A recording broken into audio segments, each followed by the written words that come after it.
Has he been in here? Yeah, he was here a little bit ago and then he left, so I'll give him the wave. Okay, we'll go ahead and start the Wilmer City Council special work session for Monday, April 30th. First item on the agenda is public comment in Christina Nelson. Ms. Nelson, we did not have the timer, so I do have a timer in front of me. Okay. I will try to flip it up to you when you're at about 2.5 minutes so that you're aware of how much time it is, but It's a work session. it's a work session, so, oh, that's right, at a work session, they don't have 3 minutes. That's right, I'm sorry. You can talk for as long as you want. Got it. You got 3 minutes. Oh, wait. 10 minutes it is, yeah. I forgot about that. Go ahead. How would you like to address the council? Okay, thank you, Mr. Mayor and the council. My name is Christina Nelson. I live in the city of Wilmer, and I was also a member of the community assembly that took place back in the fall. And I saw on the agenda you would be discussing the recommendations that came from Hamline University from that assembly. So I just wanted to, first of all, thank you for discussing those recommendations and taking them seriously. That means a lot to the 32 of us that spent that time on that assembly. And I also just wanted to reiterate the two big recommendations that we had from that study was the better public meetings and the digital engagement. And we all really felt that those two were key into developing a good relationship between the city of Wilmer and the people that live there. And it's not a matter of replacing what is, it's a matter of enhancing and having more opportunity to get feedback from people that don't have time to do exactly what I'm doing right now, coming to a meeting at 5 o'clock on a weekday and speaking to you. There are other options available. And I've been talking with some members of the assembly about ways to utilize that. And we wanted to suggest with the building of the new community center, and we heard from the council many times that they want to hear public comment, they want to get input, but don't quite know how to do it. We think these better public meetings and the digital engagement recommendations would be a great kind of test to see if that would be a good way to get some feedback for the community center. It would be a great first project. So that was just the suggestion that we had wanted to make to you. So thank you. Great, thank you. Is there anybody else from the public that wishes to speak during the public comment period? Okay, with that, we'll go to our agenda, and the first item on the agenda is the committee structure. Mr. Holland. Well, Mayor and Council, this is something that the Mayor and I discussed several weeks ago, and it's sort of been an ongoing discussion within the Council. Is my understanding was before I arrived that we went to the work sessions from previously where they had committees, and that the council was going to try that for 1 year, and then after that bring it back for discussion to consider whether the workshop or work sessions should continue or should we go back to the committee structure. And I think over the last year I've heard various council members discuss the pros and the cons of those committees and the results that they can get for the council. So tonight we put it on the work session, and so we're going to, and I'll turn it back over to the mayor if he has an additional comment, but in general, I think what the mayor and I are looking for people to discuss the different options and what they think is either positive or negative about the way we do things now, or should we go back to the old way? Does that sum up, Mayor? Yeah, I think that sums it up pretty well. So this council has asked this to be added back to the agenda a couple different times, and so we do have it on the agenda for tonight. So this would be your opportunity to speak. Councilmember Nelson, followed by Councilmember Schwantes. Thank you. I like the work sessions that we do. However, I don't know that the amount of time that we have available before our meetings actually works for us. I'm wondering if there isn't a way to blend both getting information from the 4 different categories. If we look at what our committees used to be, staying with the work session, but maybe we have to go to an every Monday night option and do our work sessions one Monday night and stay with our council meetings the first and third, but do our work sessions the second and fourth, and have a structure in place where we actually go back to getting information from the 4 different categories. And open to whether that means someone's not chairing that, but somehow that the structure's in place so that we are getting more timely information, that we're getting updates. And so I'm thinking that we've all shared some frustrations with not getting information or not having enough time or being surprised by things. And I think this might be a way for us to go back and get additional information. And so if we were to have the 4 categories of public works, community development, labor, and finance, and we could run the work session in a time frame that would allow to set it up. And so if there isn't something, if the labor doesn't have anything, we just do 3, or if with that. But with that, we're getting more regular information, and that we are working with the department heads to go back to kind of the structure that we had. I was hopeful that we would have been, we don't seem to be able to get that done in the work session the way we do them right now. And I think it would be helpful for all of us if we were to commit that additional time. If we did every Monday, I think that would be a fair way, and just go back to the 7 o'clock for the council meetings. Councilmember Schwantes. Thank you, Mr. Mayor. I would first respond to what was just mentioned, and I would note that Monday nights are a very difficult night for me. I work with 9 counties. I'm on the road a lot. My schedule has been set for the entire year. I set it to work around our council meetings, and I would not be able to make quite a number of Monday nights work, just to throw that out there. But as I've heard us talking about things, what comes up, or what I have heard, is finance and HR. There's a lot of work that needs to be done with HR and the open positions that we have and such. And I would recommend that we have 1 meeting a month that we schedule as an additional meeting, and we address HR matters and finance matters. But otherwise, we leave the working sessions as they are and hit the rest of the committees within that working session time. You have a time that you'd propose or a day you'd propose that?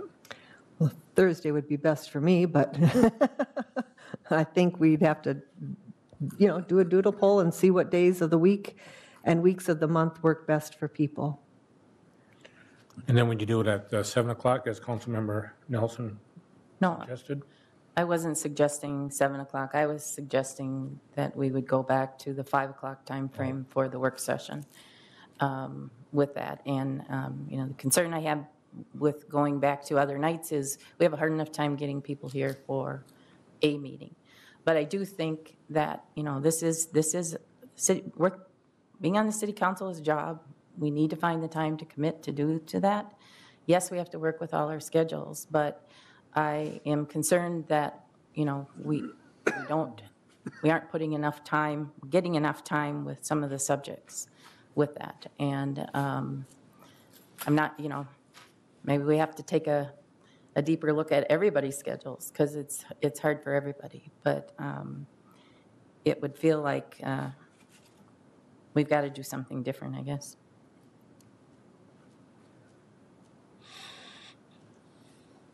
Councilmember Christensen. Thank you, Mr. Mayor. It's quite obvious that what we're doing does not work.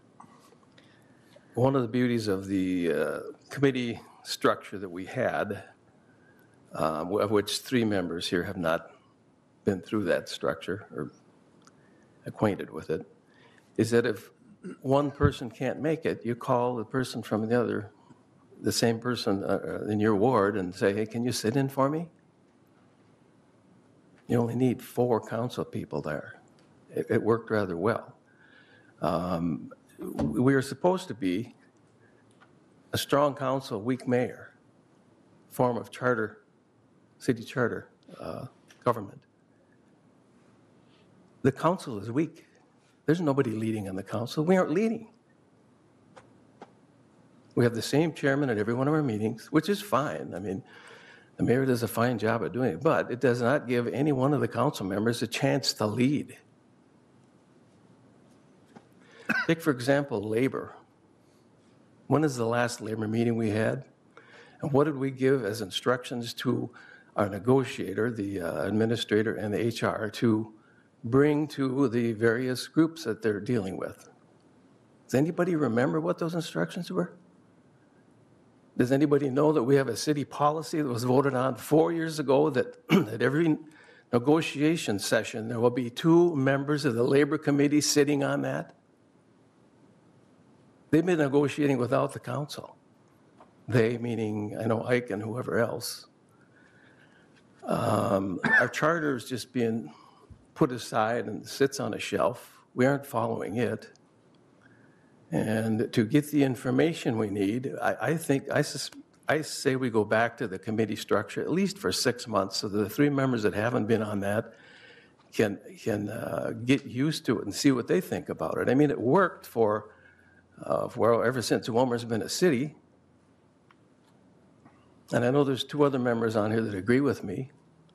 We don't have the votes to go back to it, but I say we go back to that. I wouldn't call it the old structure committee, the old committee structure. I would say the one that works. We know it works. I mean, you could talk to the department heads. The only time we see the department heads is an hour or 2 hours before council meetings. That's it. During committee meetings, we get to visit with them across the table. They tell us what's going on. We get the information, we put it in the minutes, and we bring it to the council meeting and share it with the rest of the council via the chairman of that committee. I don't know why some are so opposed to trying that for 6 months or a year. I mean, it sure has cut down on our time visiting at the council by having a work session, but I don't think we're making our money. I don't think we're doing our due diligence. I know I'm completely out of the loop on many aspects of how the city's run. I say we try it for at least 6 months, and then have council people be chairs of these committees and show some leadership. I don't know what else to say, but I know that worked. And I think we should at least try it for the new members on the council. Councilmember Nelson. The concern I have with going back to a full committee structure is the reason that we left the committee structure, and that we didn't have, half the time we didn't have a quorum. I agree that we need to get. I would disagree with half the time. It was not half the time. Whatever percentage. I guess my point for saying that is that we were calling people at 5 o'clock to come to meetings. We didn't have people there. We weren't doing a good job that way. And so I'm recognizing the fact that we need more information and we need to hear from department heads. We need a different structure. The concern I have with going back to a Monday, Tuesday, Wednesday, Thursday night is if you can't be there on Monday, are you going to pick your committee by what night you're going to commit to being there? And who's going to show up for those meetings? I just thought perhaps we could find a way to combine those 2 structures and come up with a night. Because the concern we had before was that people were hearing it here. The entire council wasn't getting access to the same information. And when we're all at the table, we all hear the same thing. Our concern now is we're just not hearing things. And so how do we combine, to do that? I'm agreeing with you in that, Councilmember Christensen, and that we need additional information. I'm just concerned that we come up with a structure that accommodates the 9 of us or the 8 of us and what it means for, for staff in addition to that. So maybe we don't have the right solution yet, but I do agree that we need to do something different than what we're doing now because there are too many times that we don't have information. It's changed at the last minute. It's changed while we're hearing it. And I don't know that we're doing our due diligence for our community. Councilmember Osmus. Thank you. I would like to see us go to a combination of both, kind of like what Audrey suggested with, we already have every time that there's a fifth Monday. So that's about every 3 or 4 months that falls on for that extra session. I think we come up with one other night then for a monthly meeting, but for sure the months that have the 3 Mondays, to make that one of the work sessions. I also agree that part of the issue, I don't think I had to be in those other sessions to be able to have an opinion to say that they weren't working.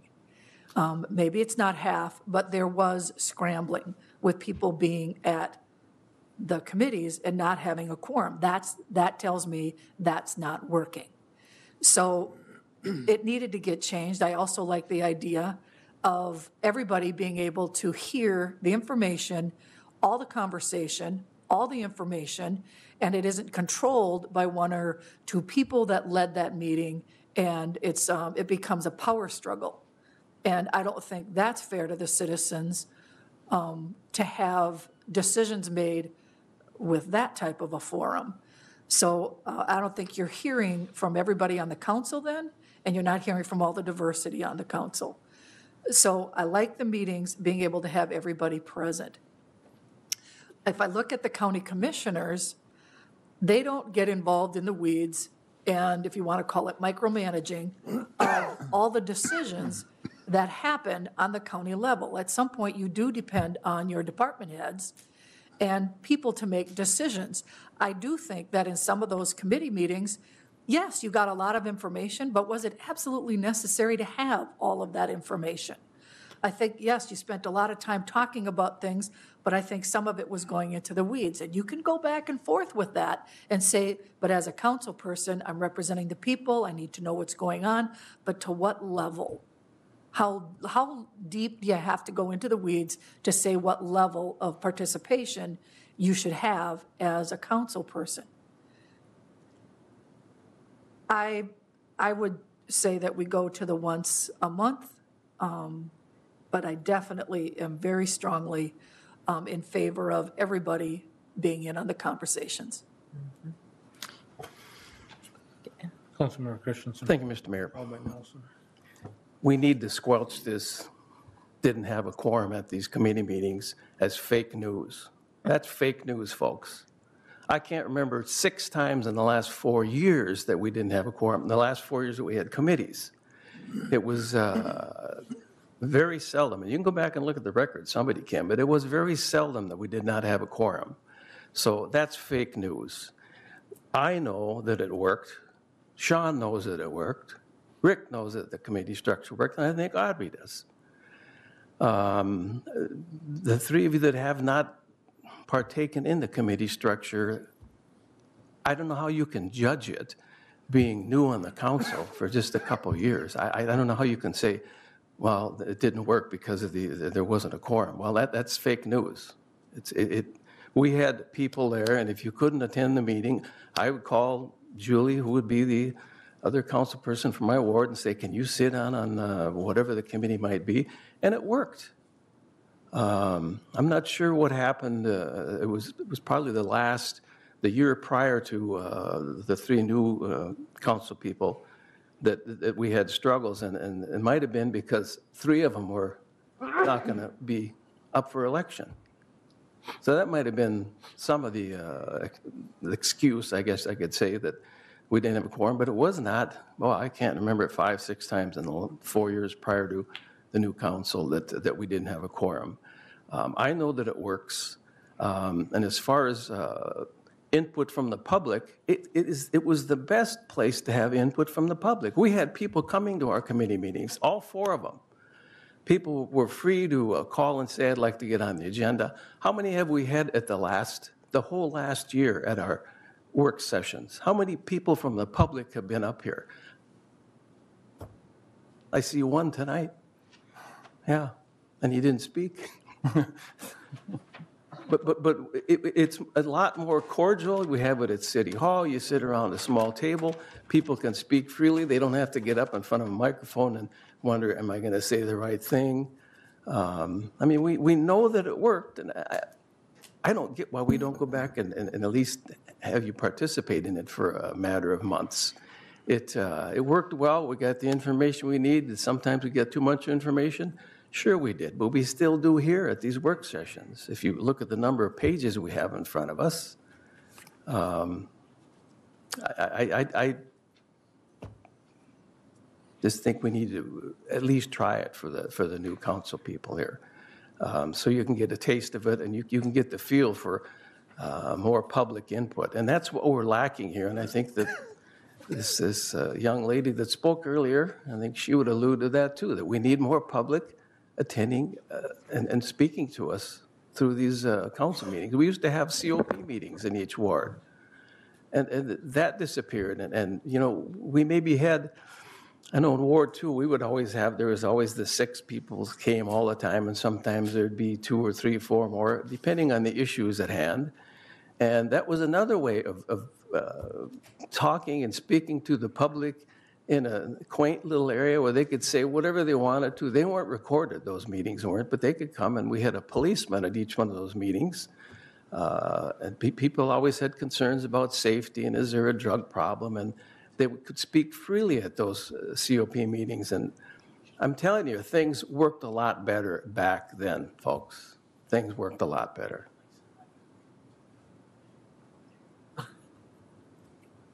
Well, staff had compiled a report, so the report is already done. I just went through my emails trying to find it. I was unable to find it. But Mr. Holland, did you bring that report with? What report are you talking about?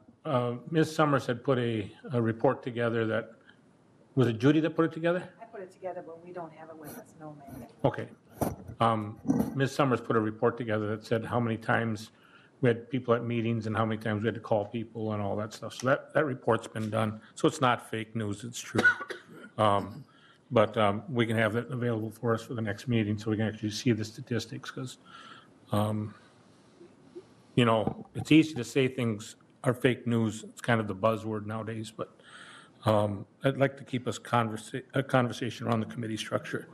Councilmember Meske, followed by Nelson. I think that I agree with what every council member has said so far, and that is why we continue to struggle with this. But first, my experience, which was the year that you were talking about where we had problems, is we had a quorum. I think we can say we had quorums at those things. However, I will tell you, as the chair of the Labor Committee, I didn't have the same council members sitting around the table ever. There were always different people sitting around the table, so that's very true. A lot of people got called that were not on labor, and you came in, and we always had a quorum. I think that's correct, that we always had meetings that happened. However, I will say to have the actual membership of those committees did not happen very often at all.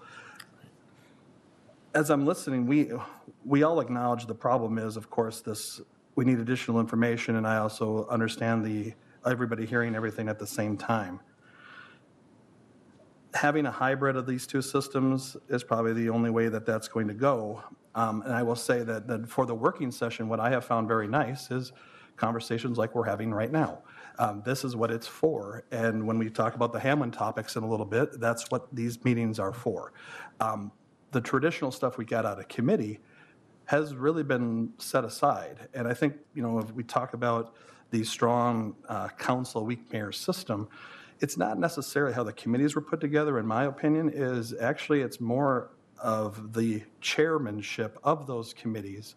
And so if we were going to move to a hybrid system, and however it works, whether it's every other Monday or a Thursday or the fifth Monday and a Thursday, I frankly don't care about that.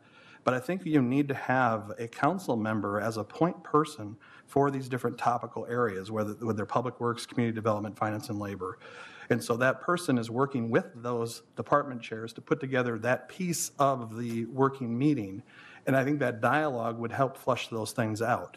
I would agree with Julie when she said, well, we don't want to get in the weeds. Well, it's up to that person who was the chair of that would make sure we did not in those topics. And so I like the hybrid system, whatever one the council wishes to go forward. I think it's great that we're getting back to where we need to be, but I think it's going to be some council members, 4 of them at least, are going to probably need to step up and take a position where they're the ones that are setting that particular piece of the agenda. And you're right, many times there won't be anything to talk about. But returning to it, if it's the concern that the council is not informed, it would be up to the council to make sure that they are. And so I'm in favor of moving to any of a hybrid system. I'm with Ron and Christensen, as well as the other system worked fine. I've always said it wasn't broken. But if the appetite is to be staying in a working session piece, then let it still work the way it's supposed to, where we're having these kind of conversations frequently, but then we're also having the deeper conversations into those 4 areas we used to have as committees. Councilmember Nelson. So when Councilmember Osmus was speaking, she talked about once a month. What I don't know that once a month solves our issues with how we bring things forward from the work session to the council meetings. I've taken concerns that people don't know what's going on because our work sessions aren't televised. And we talk about things in detail at the work session and it automatically gets to move to the agenda. And there isn't any kind of conversation at the council meetings for the public to hear with some of that. There's, I think, a couple different, themes there with making sure that what we're doing is available to the community to see. Also, the time frame of people to be able to review, or even for us to be able to review things before we vote on them. You also mentioned the county, but county commissioners serve on a lot of committees. They have committee structures in place, and that's, I think, when we went to this structure, I did some research on what other cities do. There's a lot of different ways to do things. I think the concern I have is that how do we get to a structure that commits people to be available for those timeframes? I mean, if you're going to pick a Thursday, that might work for someone. It's not going to work for someone else. If we can't do, every Monday, I think we've got some more homework to do other than to say, I think we can agree that we're not happy with how things are. And we own some of that. I think staff owns some of that. How we come back together so that we can do a better job of receiving information to make decisions. I think that's a challenge for all of us. And, I think all of us hearing the same thing still is important. We can look back and see, who could show up when kind of thing. I don't think that matters anymore. I think we got to figure out where we're going next and how we're going to do that. And I don't know that we can come to a conclusion tonight, but I think it's a challenge for us to say we've got to find a different way to do this. Councilmember Christensen. Thank you, Mr. Mayor. Okay, I hear 2 issues. One is the quorum of the old committees. We didn't have quorum. Well, we did have quorums, but there was maybe one person missing a lot of times, or several people sitting in. The issue I hear is, well, we should all hear the same information. Guess what? You can come to every committee meeting. You can come to them. And they're only maybe an hour long, 4:45, 5:45. Sometimes they go to 6:15. You can come and listen to it. You will get the minutes just like we do from all the department heads in our agendas, whether it be council or a work session agenda. So you can come. So those 2 issues, I think, are moot. I still say we go back and try that for 6 months or whatever the length of time that everybody could decide on. I mean, a hybrid committee structure with having a work session, I agree with council member, or with Sean, that a council person should be chairing each of these committees. I mean, we need to step up and show some leadership. We aren't, folks. We just are not. And it's very evident from people that call me. And we're just meeting up here. We should have had a plan where it was ready to put on TV for RAC 8 before we moved up here. People are mad. I get 3-4 calls every couple of weeks. How come we can't watch it, live? And we did not have a plan because we didn't lead. Somebody came along and said, well, we got to move because of security issues, and we moved, and no plan. That's just one. But as far as those two issues, I think they're moot, and I am so in favor of going back to the committee structure, just for a short period of time, whatever it be, so everybody can get a taste of it, and then you can say, nah, it ain't working. Well, I know it worked, and I know this ain't working, and I'm awful dry, and I'm going to get a bottle of water downstairs. Oof. Ron, if you want to stay up, we can maybe have a staff member get that for you. You can stay in the conversation. Does anybody else need, bring up a couple of them. Well, I don't think there's any secret to the fact that, you know, we're not getting the information the way we did before. You know, Ron, you and I have had that conversation. Oh, yeah. You know, I have no problem if you want to have leads at the council, at the different subjects. I have no problem with that. I mean, it was brought to the table. This was a recommendation to try it. I'm not trying to strong arm everybody around here. I'm trying to just facilitate a meeting. That's all I'm trying to do. And the reason I think we don't have a committee structure in front of us is that when Mr. Holland and I sat down and talked about this, we didn't have a consensus on, we see the majority of the council lean in this direction. And I'll share with you in brief the email I sent to Mr. Holland in regards to this matter. And basically what it said is what we're currently doing isn't working. And we have to look at something different. I said there's value in the fact of everybody hearing the information at the same time. I think it needs to be, I said 3, but 4 different items. I said I felt that community development was doing a fairly good job of relaying the information to us, and we had it in a logical process. I thought our public safety folks were doing a good job of presenting the information to us in a logical fashion. When we had an issue that they brought up to us, and I'll use the issue of the body cams as an example from our police chief, when he brought that to us, very detailed report, very thorough, and that information was shared, and then council gave direction as to the fact that they wanted to have all of our officers have the body cams rather than just some of them. And so I think that they've done a good job. I think our fire chief has done a good job. Thank you. With all due respect to the finance director, he stood in front of us a half a dozen times, and I've cut him off because we don't have time. We're out of time. And he had a very thorough report ready for us last time. We didn't hear it. It's on the agenda again for tonight. So I think we need the finance. I think we need labor minimally. And I think if you do public works, I think you do public works because they have a lot of issues.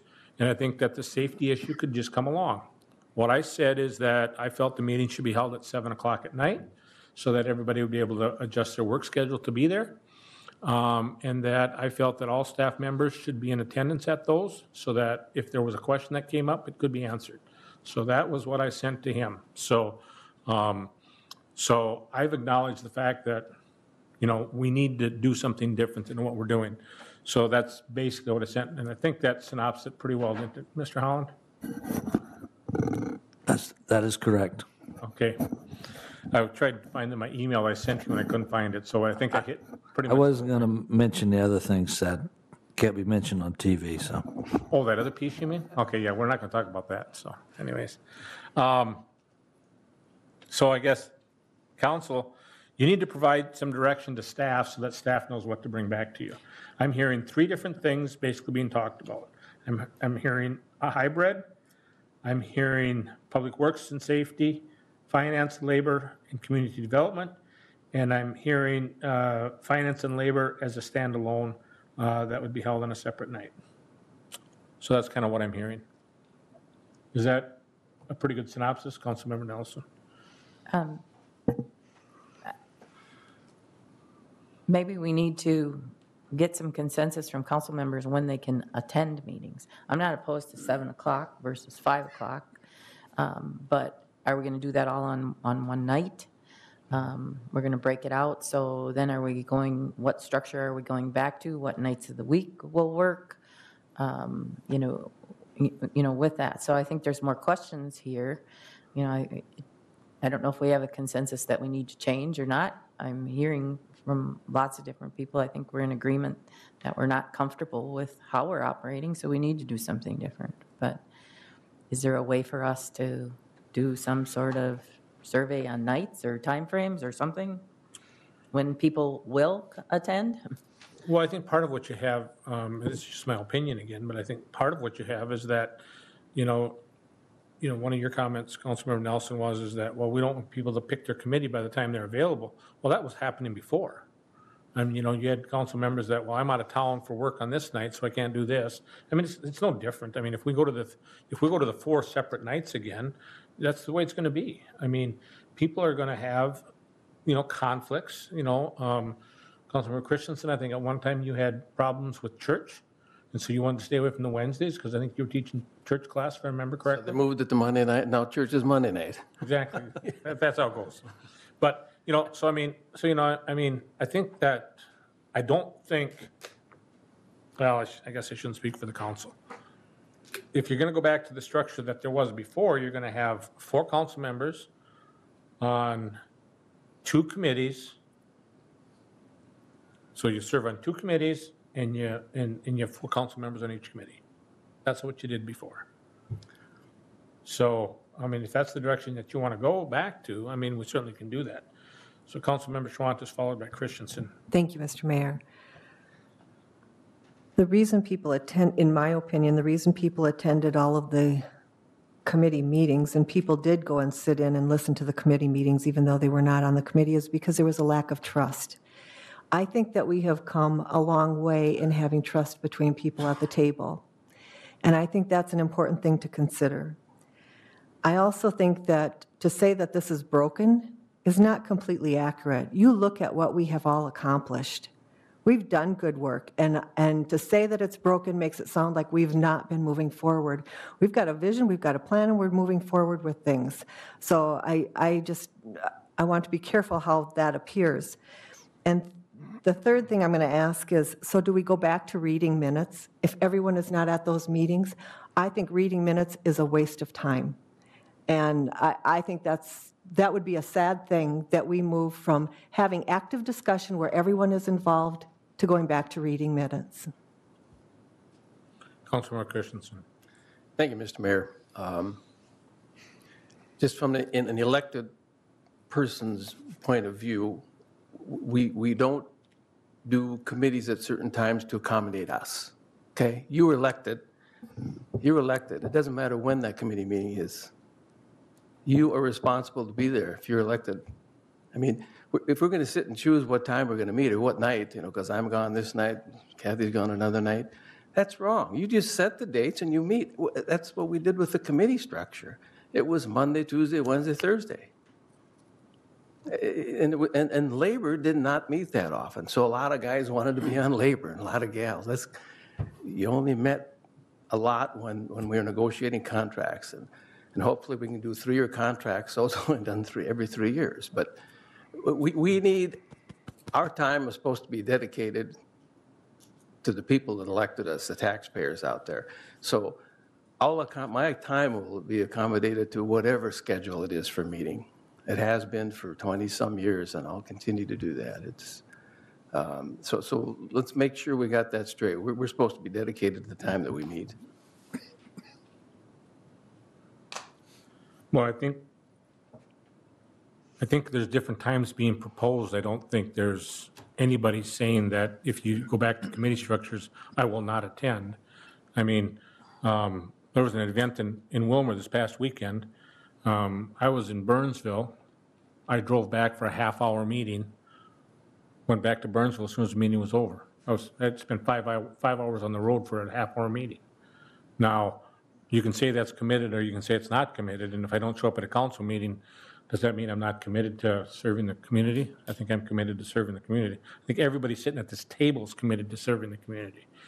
And we just have to select a time is what I'm suggesting, is we have to select a time. That's all I'm saying. And I threw out the idea of changing the time because I've heard of concerns from council members that the time is a problem. And I seen the report that was prepared.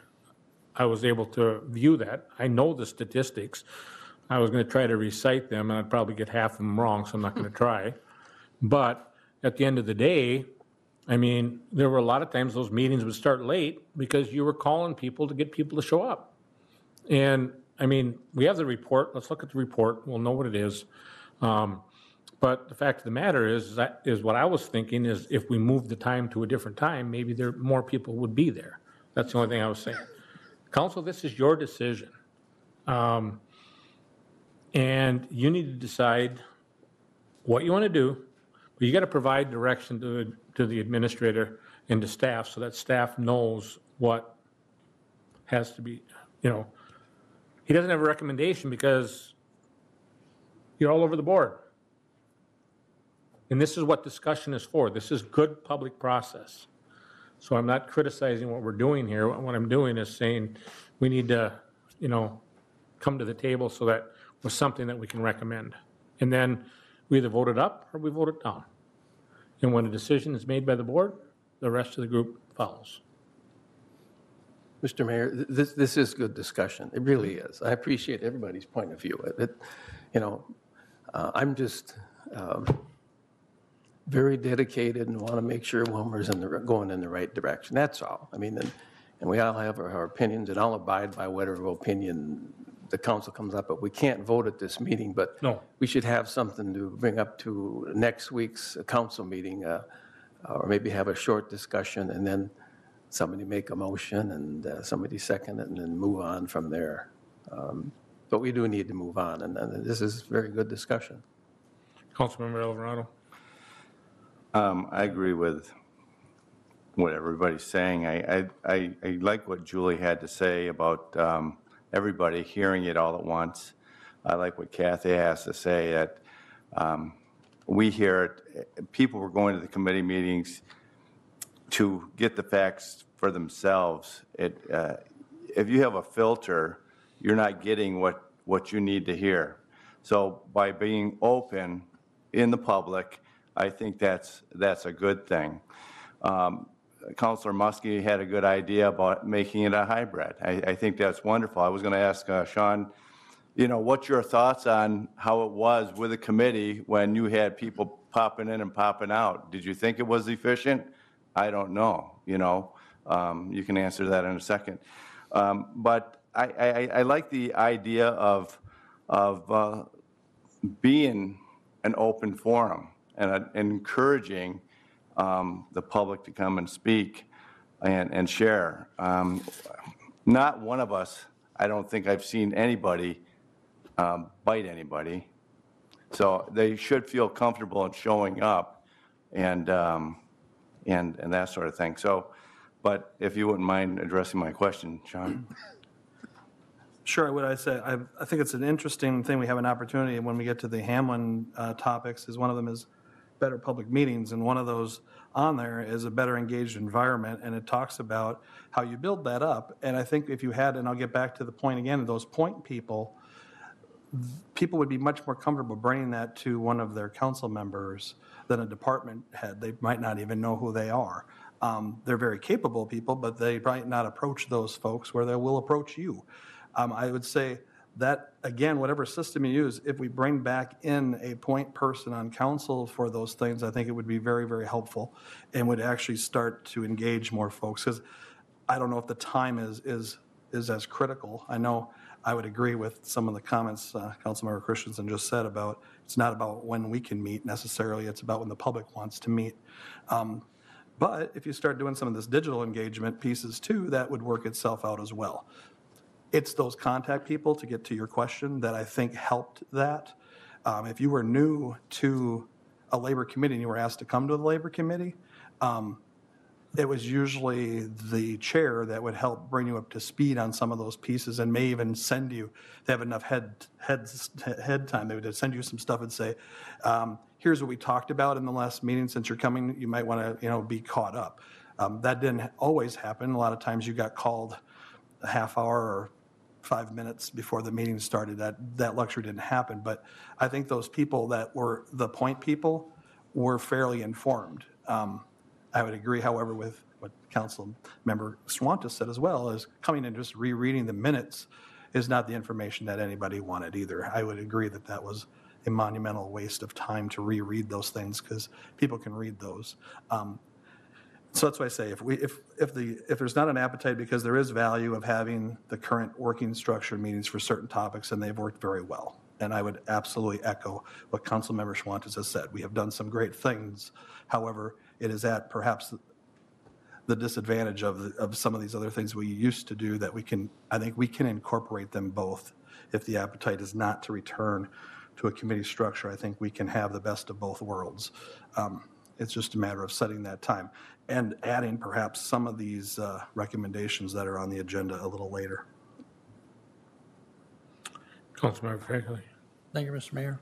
Well, for me, the committee structure was the best way to go. I was the most informed at that time, but it's a new day, and it appears that hybrid is the new word, and I could live with a new process like that if you do that on the off weeks of the council. You could work with a hybrid? I could. Okay. I'm trying to find the email I sent to Mr. Holland because, so the public knows we were kind of sparring back and forth. There was really nothing in that email that was derogatory or inflammatory. And I know that wasn't his intent. And No, I was just kidding, sir. Right. The only time, you know, when you yell at me, it's not about the, no, I'm kidding again. Now, you did cover it, and you know, you did give quite a bit of thought about it, and we did have discussions about it. And so, yes, he did send me that email, and Janelle was asking me about the, you know, when we did the study, was that before I arrived or after? And it was right after I got here. I want to say probably about a year ago to this day. I think Ron brought it up, and you had Janelle do the research. So we can look back in the archives probably in May of 2017, and we can find that, and we'll send that back out to everybody. Yeah, and I believe that was only sent to me that first time, so I don't think the rest of the council received that. Do you remember, Janelle? No, I'm sorry, I do not. I thought that it was maybe shared with everyone, but I can't be certain. Now that I think of that, I think it might have been put at everybody's workstation, but I don't remember. I remember when it happened, but. Okay. So, Mr. Holland, with all due seriousness here now, do we have something that we can bring back on Monday night, a recommendation on what we would bring to the table? I think we can prepare something, you know, sort of a hybrid suggestion and maybe a couple options and see if, and of course, you know, the council, feel free to send me an email of your suggestion and we can use that as a recommendation. Sure. And then I guess just for one thing, for direction, are we thinking of doing this on the week not that is the regular council meeting week, like it used to be done in the past? Is that what we're thinking of doing? Okay, so are you talking about not having the work session then from 5 to? Yeah, if you go back to there's no reason to have a work session if you're going to have the committee structure back. Unless, I didn't think we were going towards having committee structure back. A hybrid. Aren't you talking about a hybrid? talking about a hybrid system, yes. One But meeting? This is what I thought. Now I need to hear because. Okay. Okay. I thought we would still do the 5 to 7 before each council meeting. And then we would have one more session, because it seemed like we were always, that there wasn't a lot of time. Sometimes we were running out of time. So we have one additional meeting in the months where there's 5 Mondays, it would be that 5th Monday. Otherwise, we pick another day to have one every month to make sure that we're covering all the information we need that either didn't get covered in the regular work sessions from 5 to 7 or needed additional discussion. But that way, anyway, I'll leave it at that. That was what I thought. I think everybody's thinking a little differently here, kind of with what the needs are. But I'm just curious if we go through this study and on our agenda item here and talk about some of those things, do we maybe need to just bring this back to the work session next week and have additional, let us think about this a little bit and come back with some, because what Julie's saying is different than what Sean's saying, it's different than what Rick's saying, it's different what I'm thinking. Because my concern is that we get access to information before we're asked to make decisions. Because I agree with what Councilmember Schwanta said about trust, but I have a concern that we don't have complete trust right now. And not amongst the council members, it's about the information that we get and how we're getting it and some of those things. So I think for us to put together a system that creates some more trust, but I'm curious what we're going to hear about in this Hamlin topics with some of those types of things. I'd like to hear that, and, you know, we've got one council member missing. Maybe we have to think about this and talk about it again next week before we come to conclusions. As far as information going forward to council meetings, my feeling is we only did that if there was it was time sensitive. If it was urgent, that wasn't a common practice unless it was something we needed to do. So we discussed it at a work session. 2 weeks later, it can come back, and then you've got further information. But I don't know, I'm not understanding where you're coming from with that we're not getting the information before having to make a decision. We've had times where we've moved things forward. We've had times where things, while they're being presented, the items have been changed. If you look back at some of the structure that we've had, I mean, we haven't had a labor meeting since December. We haven't had labor updates. We haven't had some of the other information. But I think we're coming from different places, kind of thing, with some of this too. So, staff hasn't been given the opportunity to speak to us sometimes. There hasn't been time to do that. We've had some times where we've discussed things at work sessions and we haven't had a consensus, and it shows up on the agenda for the council meeting and we were asked to vote on it, even though we haven't come to consensus on it. So that's a different kinds of things. I think we're talking, about a couple different combinations of things here. So I'm just concerned with how we're going to do the meetings, timeframes of the meetings. So I'm okay with a hybrid system. I'm okay with going back to a person being responsible for the different areas. I'm fine with that. But when are we going to meet, and how are we going to do the structure, and are there other things that we should be incorporating into with digital or changes, from that standpoint? So I think I heard the same thing. It was just a matter of what times.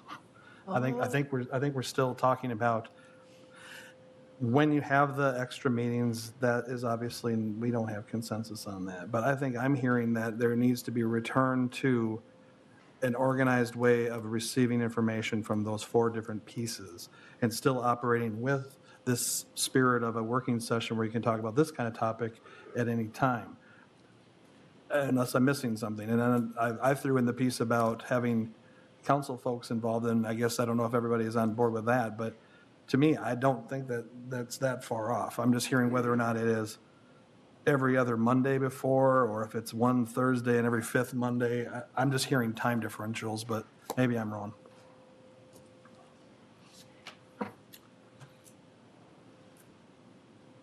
Well, if we're going to stay with the work session and we're simply going to appoint council leads, that's a very easy fix. That's simply the council. City clerk can take and say, we're going to have an organizational meeting, and the organizational meeting will be put into place, and these 4 people are the leads of these 4 committees. That's one piece, but then you need to also then have that extra meetings whenever they are, where you actually put that into operation. Sure, that could happen at the work session. Right. Right. Or whatever work session, or how many of them you have. Correct. Yep. And so if that's what we're looking to do on that Monday night, and then that committee group, so those 4 individuals would have the leads, then those 4 individuals would be responsible. And if there was a need for an additional meeting, they'd have to call an additional meeting for their subject matter. And then that would have to be another meeting that you had. I didn't see it that way. No. I would say that they do that work before the working session, and that's already ironed out when they come to the working session, and they deliver it like a committee structure used to work, where they say, these are the topics that are coming up. And to me, it puts that champion in place. I just heard we haven't had a labor committee meeting since December, or an update. If you had that person who was the point person for labor like we had before, they would have said, probably in January, we need to get some information out of where that is to the council because they're going to want to know. And that person would have championed that particular piece. We don't have those champions that are giving that direction. And so that's my whole reason to put those back in, because people are saying, well, the council's disconnected. Those people are the plug-ins to the system, and that's how I view that. We need to return to something that has that particular piece in it. The hybrid, what the hybrid looks like, frankly, I'm fine as long as we're getting back to getting information from those particular pieces we talked about. Okay, so I'm going to stay on that train of thought and see if we can build some synergies. That's okay with the council. Can I just ask for a clarification? Are you suggesting that we just continue the Monday night work sessions? Do you think we can accomplish that on a Monday night work session? Oh, absolutely not. That's what I say. Okay. All right. But I mean, if we can at least get that piece in place, that's better than we're sitting. I'm trying to see, I mean, we want to hit the home run. I'm good with hitting a single or two and advancing this thing forward. I don't know what it takes, and so that's where I'm at. So what I'm hearing you say, Councilmember Minsky, is that we go and at our meeting next week, we would establish the structure. And that's a very simple process. We used to do it every 2 years. The process is already in place. We just do the same thing. And then you have what you're calling champions. And those champions then would take the lead on those discussion subject matters. Yes. Okay? So here's where you lost me a little bit, and I'm hearing what Councilmember Nelson is saying. I'm hearing what Councilmember Osmus is saying. And we're hearing that we're getting information, but we maybe need a little more time to digest it. That's where I'm saying I think that currently, if there's something to be added to the agenda, every council member has had that opportunity to send it to the city clerk, the mayor, or the city administrator. The last time I checked with the city administrator, he didn't get nothing. I've had a few things, and I brought them forward when they come to me. But when we have those champions, then at that point, then what we have to have is that if we don't get that work done, someone's going to have to call that meeting to get that additional work done.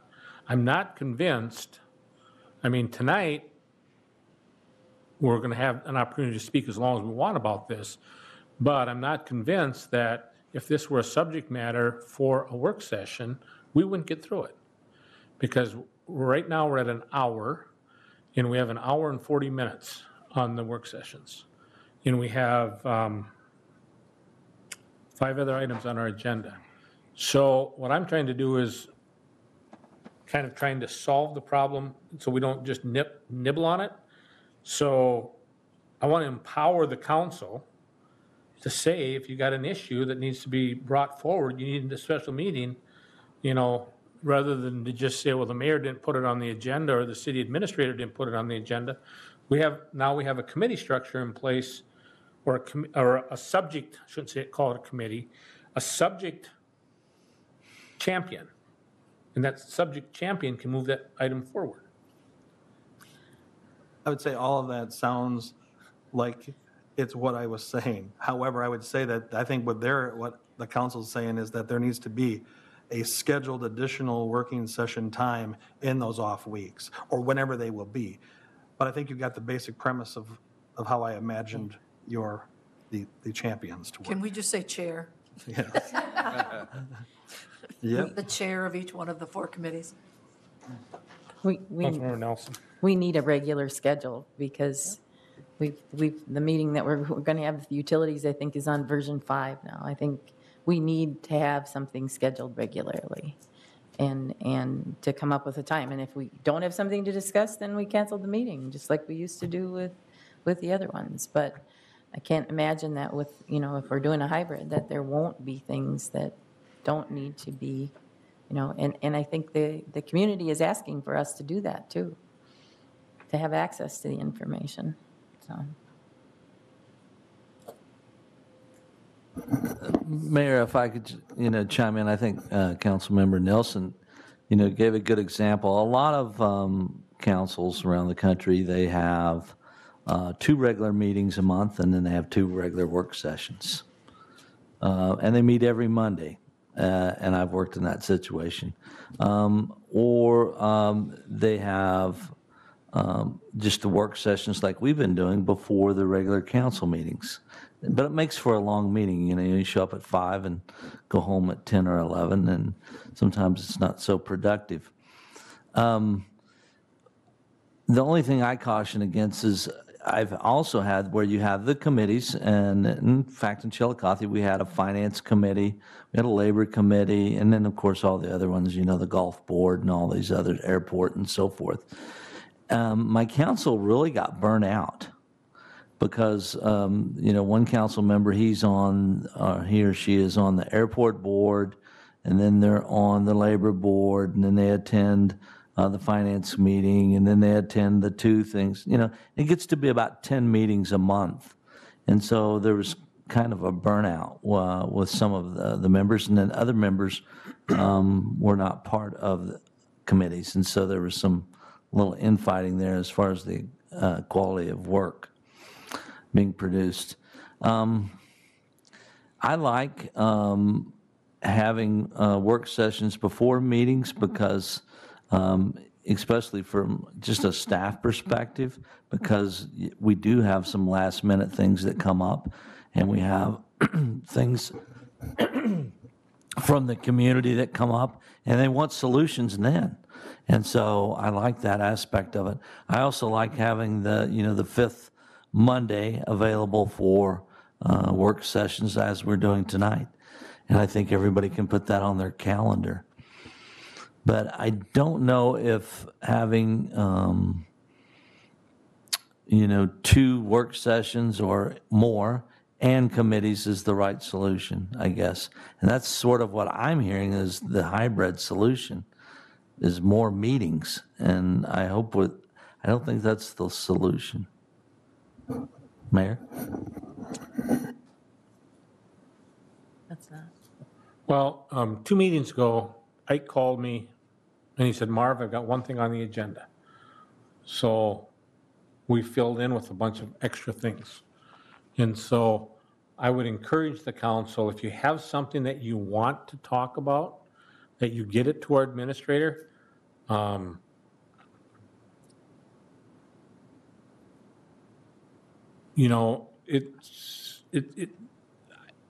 was thinking we were going to totally retweak this whole thing, but that's not what I'm seeing. That's not what I'm hearing coming to the top of the table right now. Do we have consensus in what Councilmember Meske was talking about? I don't know if I'm clear. No. If it was 2 meetings on the off week of the council meetings, if it was not work sessions, I'm not sure I'm clear on what the time frame was. So what I heard him say, and I'll say it, and then if it's not right, then you correct me. What I heard him say was that the committee structure would be built within the work session. Yep. So you'd have the 4 different leads or champions. Chairs. Okay? You'd have those 4 individuals. They would run the work session. The work session would happen before every council meeting. No. If additional information was needed, we would also add in the 5th. Whenever there was a 5th, there would be one as well. But if additional information was needed, the part that I added was that those chairs then could call a special meeting. Is that close to what you were talking about? Yeah, the reason you didn't hear Councilmember Osmus is that I didn't talk about when those meetings would be, because I'm not interested. I'm fine as long as we get back to these topical areas, and I believe those topical areas will be dictated by a chair. And I don't believe, I never said we were going to have more committee meetings. I did not say that. We would be doing those in working session, but you just have now a point person to direct those, and that they would gather that information and help guide that discussion at the council table.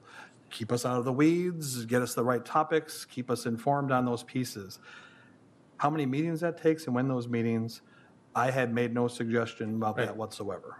Because again, as long as we're back here, this is, to me, I think more of a priority is actually getting us focused back in those informational areas and having somebody as a chair that can help direct that conversation. Not doing that outside and having separate meetings. That was not what my intent was. So I guess where I'm at with it is that, can I see consensus that we need to go to the 4-structure process again? Do we have consensus on that? And again, that would be public works safety, it would be labor, it would be finance, and it would be community development. Is there consensus?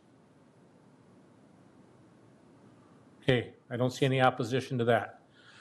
The evening that we would have it, I would propose we continue to do it at 5 o'clock unless somebody tells me differently.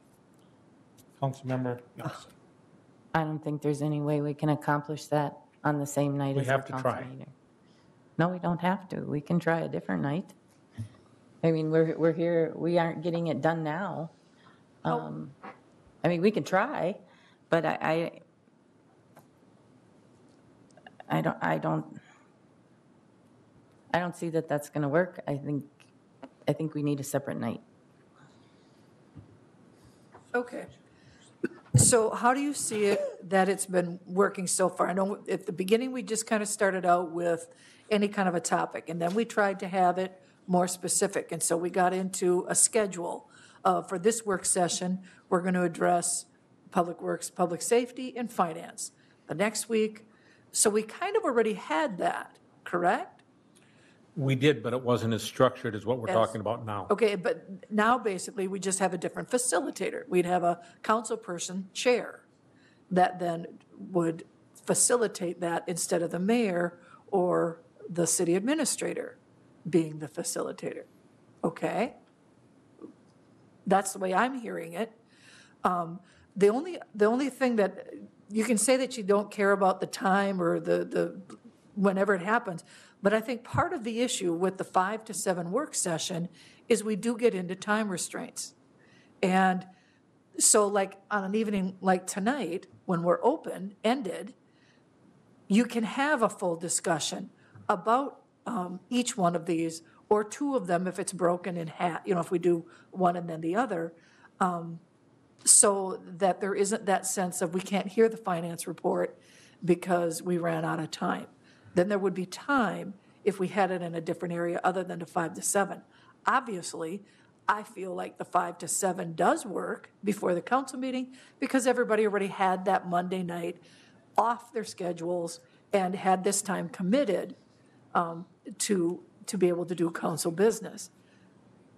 That's not a matter of being more dedicated than somebody else. That's not a matter of not wanting to serve the public. Sometimes it's just common sense that you have we have jobs, and some people have conflicts with whether it's church, whether it's a job, but other commitments. And I do think we need to figure out what's the majority then that works for people. That's common sense. So I want to get back to the structure that we're setting up. So if you're interested in serving the chair of one of those 4 committees, get that to the city administrator by noon Wednesday. Okay? Because the agenda goes out at 2 o'clock on Wednesday. He stops taking information. I know that because I've been there. Okay? So if you're interested in that chair, so then we can build that chair process again at our next meeting. From there, we can then build those, I'll call them champions, chairs, and they will then build that agenda with the administrator. Okay? Understand, what used to happen is that Janelle would call me up and she'd say, Mr. Mayor, what am I going to do? I've contacted the chair of this committee 7 times and they haven't responded to my phone call, my text, and my emails. and it happened with every committee that we had. And if you're going to be a chair, with that comes responsibility. Now, we can say that the mayor is attempting to be a strong mayor. The mayor plans, responds, informs, directs, and that should not be viewed as a weakness. It should be viewed as a strength. So if you're going to sign up for a chair position, understand the responsibility and step up, not just when it's easy because it's the first month. So that's all I would ask you to consider. And then from that point, we can move forward. And I think we've gotten a long ways tonight. I think we've kind of rebranded a bit. I do agree that we are going to have to add some additional meetings, and that's why I was trying to bring that in. But I understand what you're saying, Councilman Meske, that that's going to make it confusing. Let's just try it for a month and see how it works, or maybe a meeting. And then we can add those additional meetings in if we need to. I just want to say that also under this system, if we're going to it, you're actually not off the hook. This discussion today, committee structure or the Hammond topics, they don't fall under one of these. And at that point, I would assume that you would be leading that discussion. So in that kind of a hybrid system where you have something that's not within the purview of one of these topic areas, I think that falls to you. Sorry.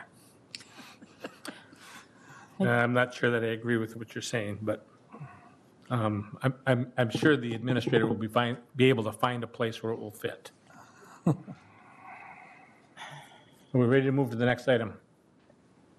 Councilmember Nelson. We set these fifth Mondays up to have conversations that didn't occur at other times.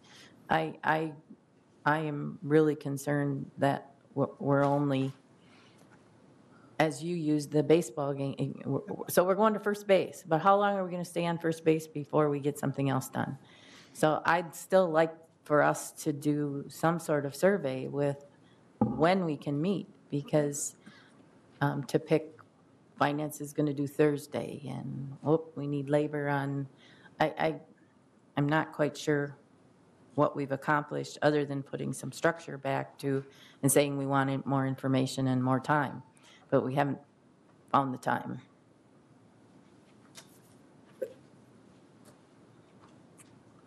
Next item on the agenda is special event liquor license. Mr.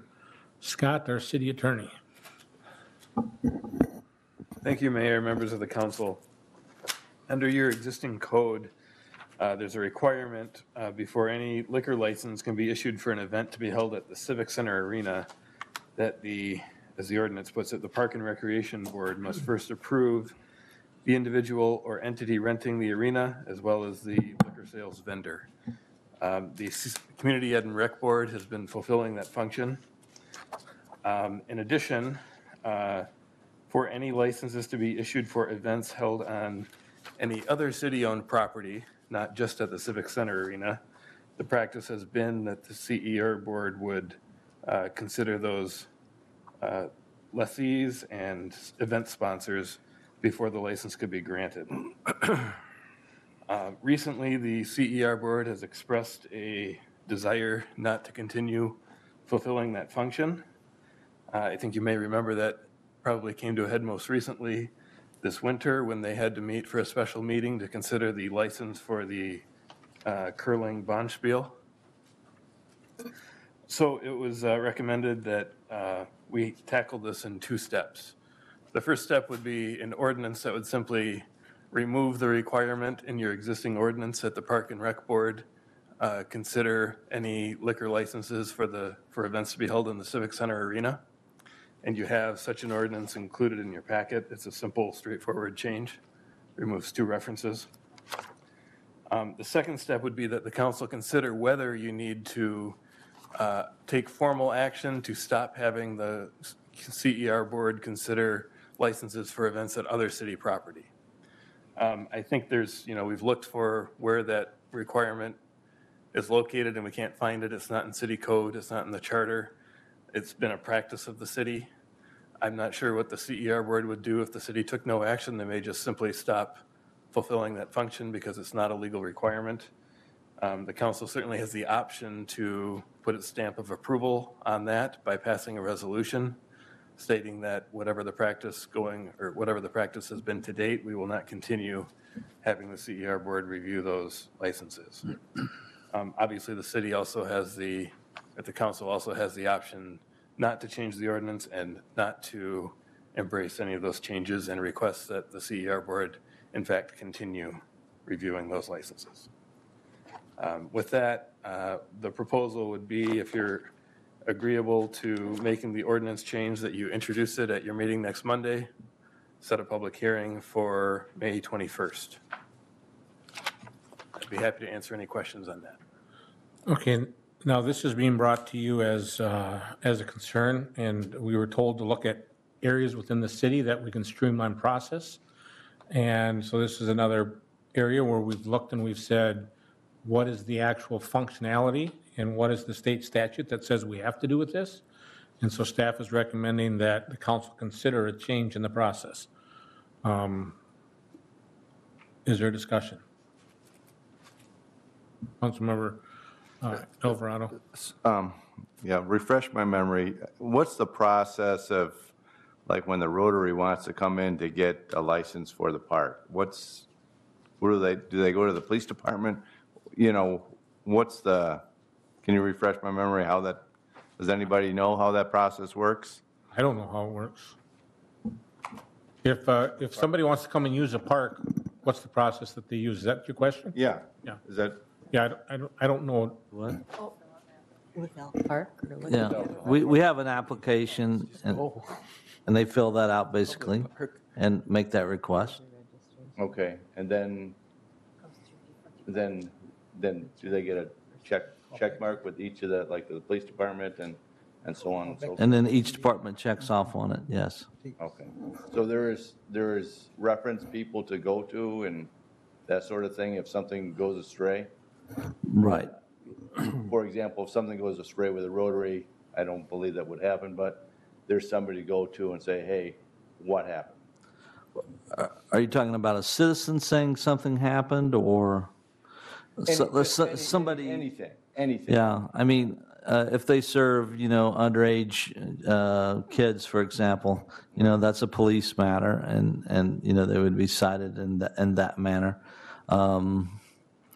If there was, disruptions, maybe people were getting too rowdy and indulging in too much drinking or something like that. I mean, there's various things that can happen like that. And, as the city, we can, revoke, not allow them to have that permit the next time. Right. If they can't handle it at the last event. It's within our purview. Okay, so to my line of thinking, this might be redundant, or I don't know that we need to have the CER approve this. It sounds like there's already steps in place to make sure that everything is done properly. So I would agree that we should remove this requirement from the CER board. I have a question. Councilmember Nelson. I just wanted to make sure that the time frame that we've established here doesn't cause a problem for any of the licenses that are pending right now. Does Community Ed and Rec need to do something are there some existing ones, or are we okay with waiting? If we had the public hearing on May 21st, would we vote on it May 21st then? I think the timeline is fine, and Okay. I haven't heard of any conflicts at this time. And then just if I may, thank you for doing this. This has been something that has been asked for years from the Community Ed and Rec, why are we doing this? And so it had been asked of the previous city clerk, and so I'm glad we're doing it because it was kind of a question of why are we doing this? So thank you. Do we have the Rockin' Robbins Fishing Edition done? That's done. I know that's gone through my office anyway. I don't know the update on that. I did ask Judy, Ms. Thompson that question, and she said that it was okay. These are for, I think, the next ones for Rockin' Robins. I just didn't know when their next one was coming. I wanted to make sure we weren't going to have a problem and have to have a special meeting.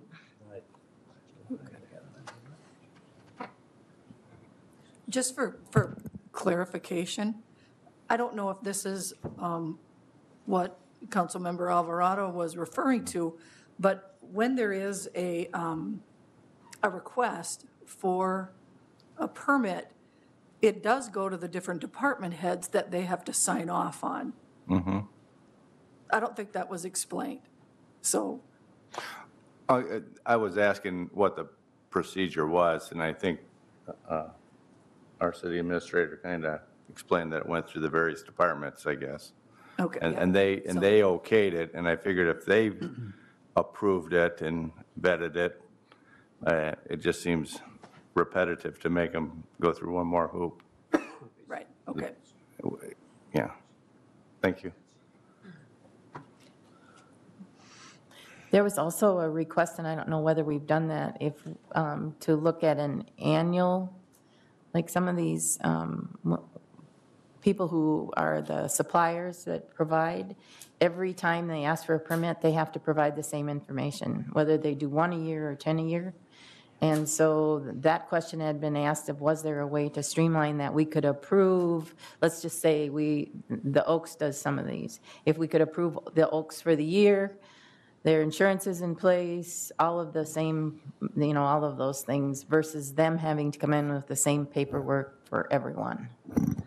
I'm not sure on Minnesota state law, but I know in the other states that I've worked in that you could not do that. It was basically against the law to do that. You have to do it each time. You can't.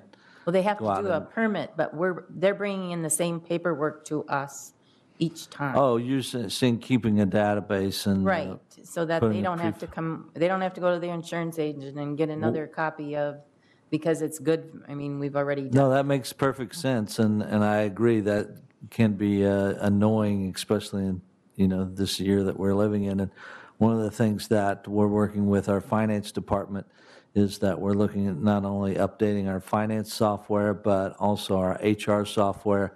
And then also they have modules for like permits such as you're talking about, so we could keep a database. And then, then they just come in and say, or send us an email, renew that, and I'll come in on Thursday and sign it. Right, because they still have to do a permit and pay a fee Yes. for that, but. I misunderstood you, but Okay. yeah, we're working on that, yes. Okay, it looks like we have some consensus. Let's take a 5-minute recess. Let's reconvene at 6:30. Oh, wow. Okay, we'll go ahead and get started again. We'll reconvene. The next item on the agenda is talking about the University of Hamlin topics. Mr. Holland. Mayor and council, we've brought this back. I believe it was Councilmember Meskey and Alvarado had mentioned that they would like for us to bring this back and have a discussion. And as we had a member of the community here tonight talk about the workshop and the participation of the citizens, and then, of course, they came to us last fall and gave a briefing, and myself and the mayor both participated in that project. And my, as I said last fall, the 4 things that they pointed out to me, it was accountability, transparency, trust, and strategic vision. And that was the things that they looked for in local government, if not in all levels of government. And we need to continue to improve, and I try to do this every day and study as much as I can every month as far as our communication and our openness to the public. And I think, we've made some progress here in the last 6 months. Hopefully the council has seen that now in the newspaper, our employees, as they come on board, their picture and a little bio is put in the newspaper.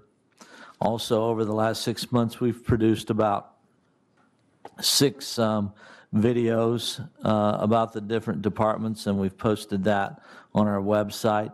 We're trying to put more and more information on our website that we feel that the community might have an interest in or helpful information. And that's, one aspect of it. And I know I talk with staff every week, and in fact, we had a staff meeting this morning, and we had a couple items come up, and I said, make sure we get that in the paper and get that on Facebook.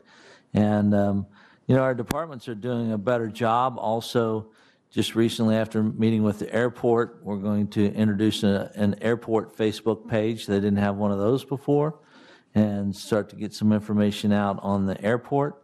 So I'm always looking for ways to, that we can communicate with the community. And then secondly, I would say that through emergency management, that it's very important for us to communicate with the community, especially with weather hazards or chemical spills and so forth, especially since we have, the heavy railroad lines that come through Wilmer.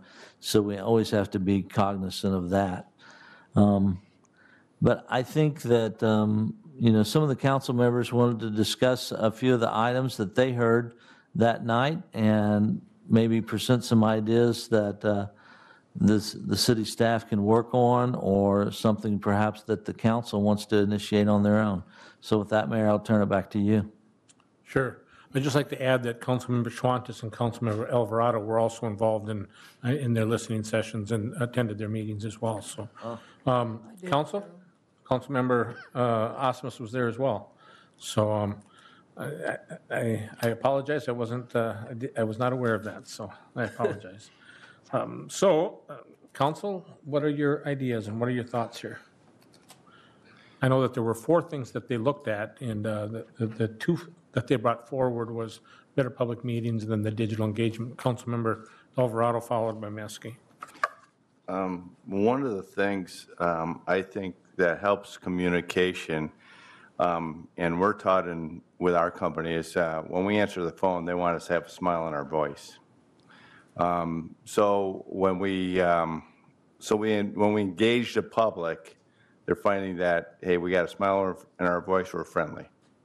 And then the dialogue can begin. You don't want to come across gruff or whatever. So I think we have at the dirt level, I think we have to encourage that in every department. There's exceptions to every rule, obviously. Probably with the police department, you got to be all business because you don't know what you're dealing with. But if you're talking, let's say at the utilities or whatever, if you can open up with a smile on your voice and take it from there, I think that's a good idea as far as building trust. Thank you. Councilmember Meske. Well, when we went over this before, the 4 topics they had were ranked choice voting, at-large versus ward representation, and those pieces sort of fell a little bit to the side, and what rose to the top was better public meetings and digital engagement. And if you look over those pieces, there's a lot of bullets there that I think the council has a responsibility to look at and truly see, can we do some of those things? I think about some of the topics we're talking about so far and some of these new, like the airport website and so on. It's good for disseminating information, and the information piece is good, and the more information you put out there is even better. However, the piece that I think we need to look at is very intentional feedback, that kind of dialogue. It's one thing to get information, it's another thing to actually engage the public in some feedback, and you have to be quite intentional with that. I know a lot of people say, well, I just wander about and people come and talk to me, and that's great, and you get good feedback, but we need to be quite intentional as a city and do that. And so I think they give us some suggestions in here on how to do some of those things. I think we have had an example of where that looks great. If you were able to go to the Robbins Island community meeting, that's the kind of thing I think is what's being reflected and talked about in here. Today's speaker at the beginning, Christina Nelson, made a great point of the community center would be a great test case of that. I would totally agree with that. I'm looking through and I'm thinking the way they get that intentional feedback is surveys, and they're listed in here. I would go beyond that the surveys could even be on the website, and that's in their part of their digital engagement piece. And that's not too difficult to do. Getting that feedback intentionally would be great. Things that I've also thought about on my own kind of stuff here is listening posts that council members could do back in their own wards, or setting up a ward website where you can get that feedback. Information dissemination, we are getting better at that all the time. The dialogue backwards and back with the people after they get the information, I think we could improve on that greatly. And I think there are some good ideas in here to take a look at. So that's what piqued my interest about bringing this back, is let's be intentional about getting feedback back from the community.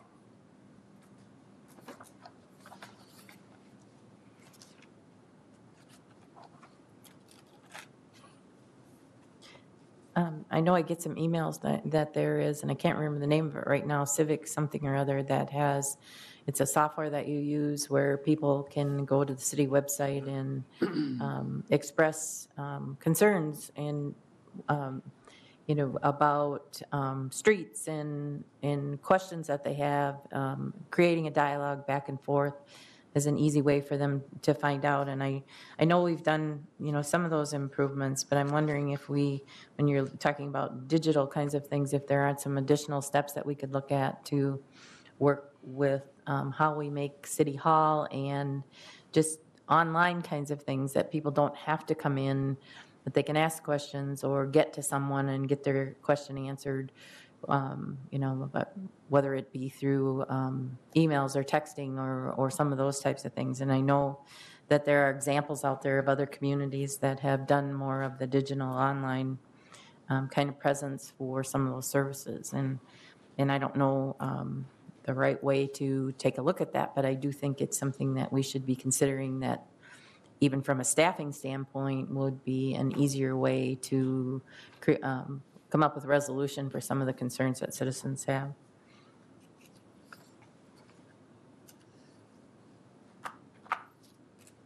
This may be a little off of, but it's kind of connected to the digital part. Just to refresh me, where are we at on the being able to see the council meetings live?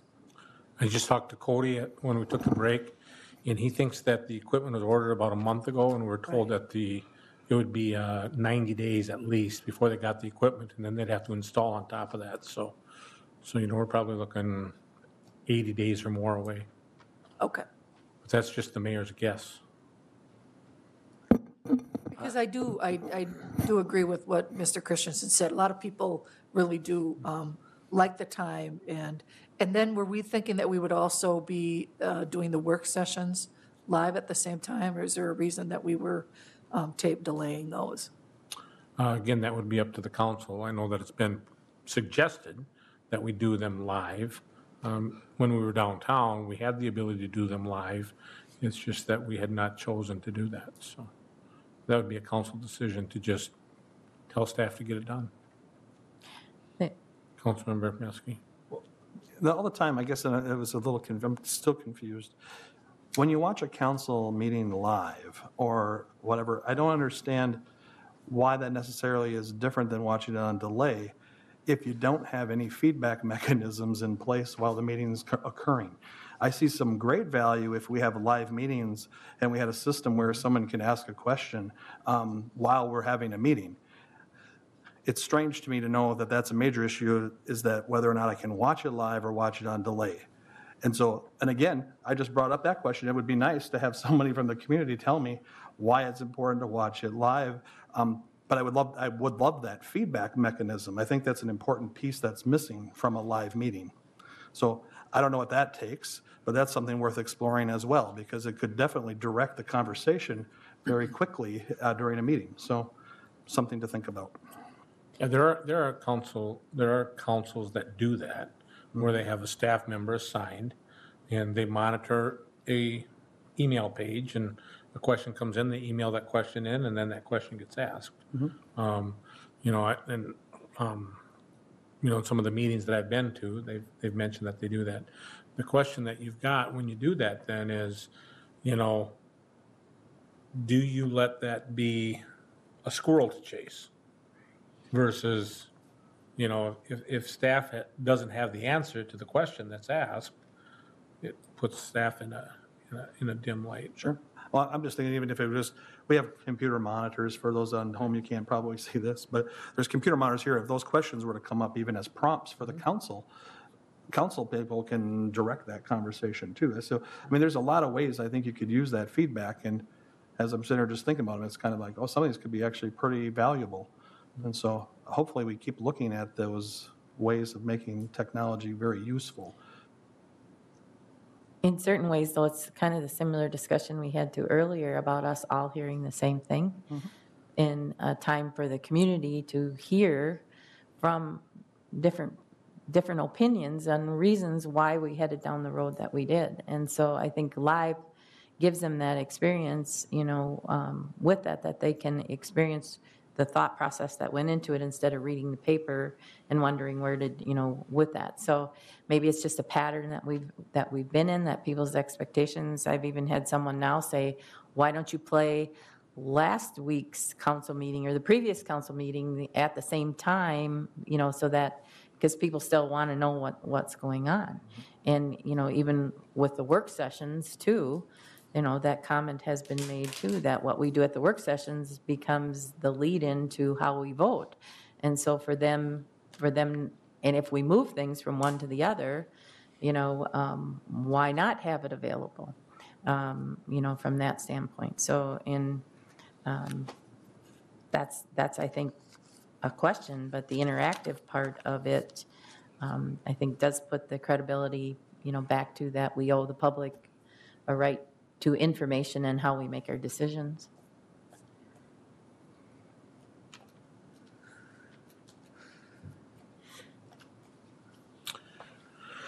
Okay, thank you for being here. Thank you for the time that you both spent at the process, because I know there's going to be a story done out of Minneapolis. I did an interview last week. I believe that you did an interview as well. Thank you guys for the work that you put into this. And, we all want our community to be better. We want our community to get the information that we need to make informed decisions, and we want our electoral process to be engaged. So I just want to give a kudos to our police department for the community cop with a pop and pop with a cop. I think those are both good programs that they do. And I've been able to attend a few of them. I haven't been able to attend everyone. But you go there, you sit down, and the engagement that you have when you're sitting at that table, it's very good civic engagement. So I would strongly encourage anybody that has the time to do that. So, Councilmember Meske.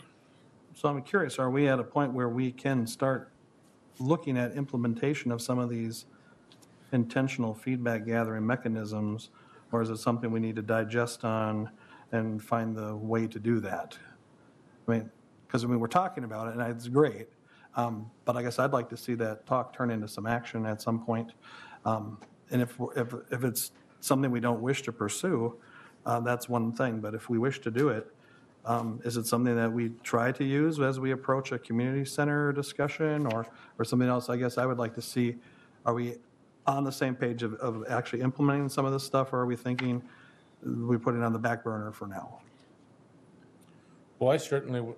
I'm sorry, Councilwoman Nelson. Just on the same vein with that, I just wondered if staff is using this document. I mean, how do we encourage staff to be looking at ways, our administrator talked about some of the things that are happening on Facebook and those kinds of things, but is this something that we, I'm curious about the next steps too, but that we might want to make sure that staff are thinking about how can information be more accessible?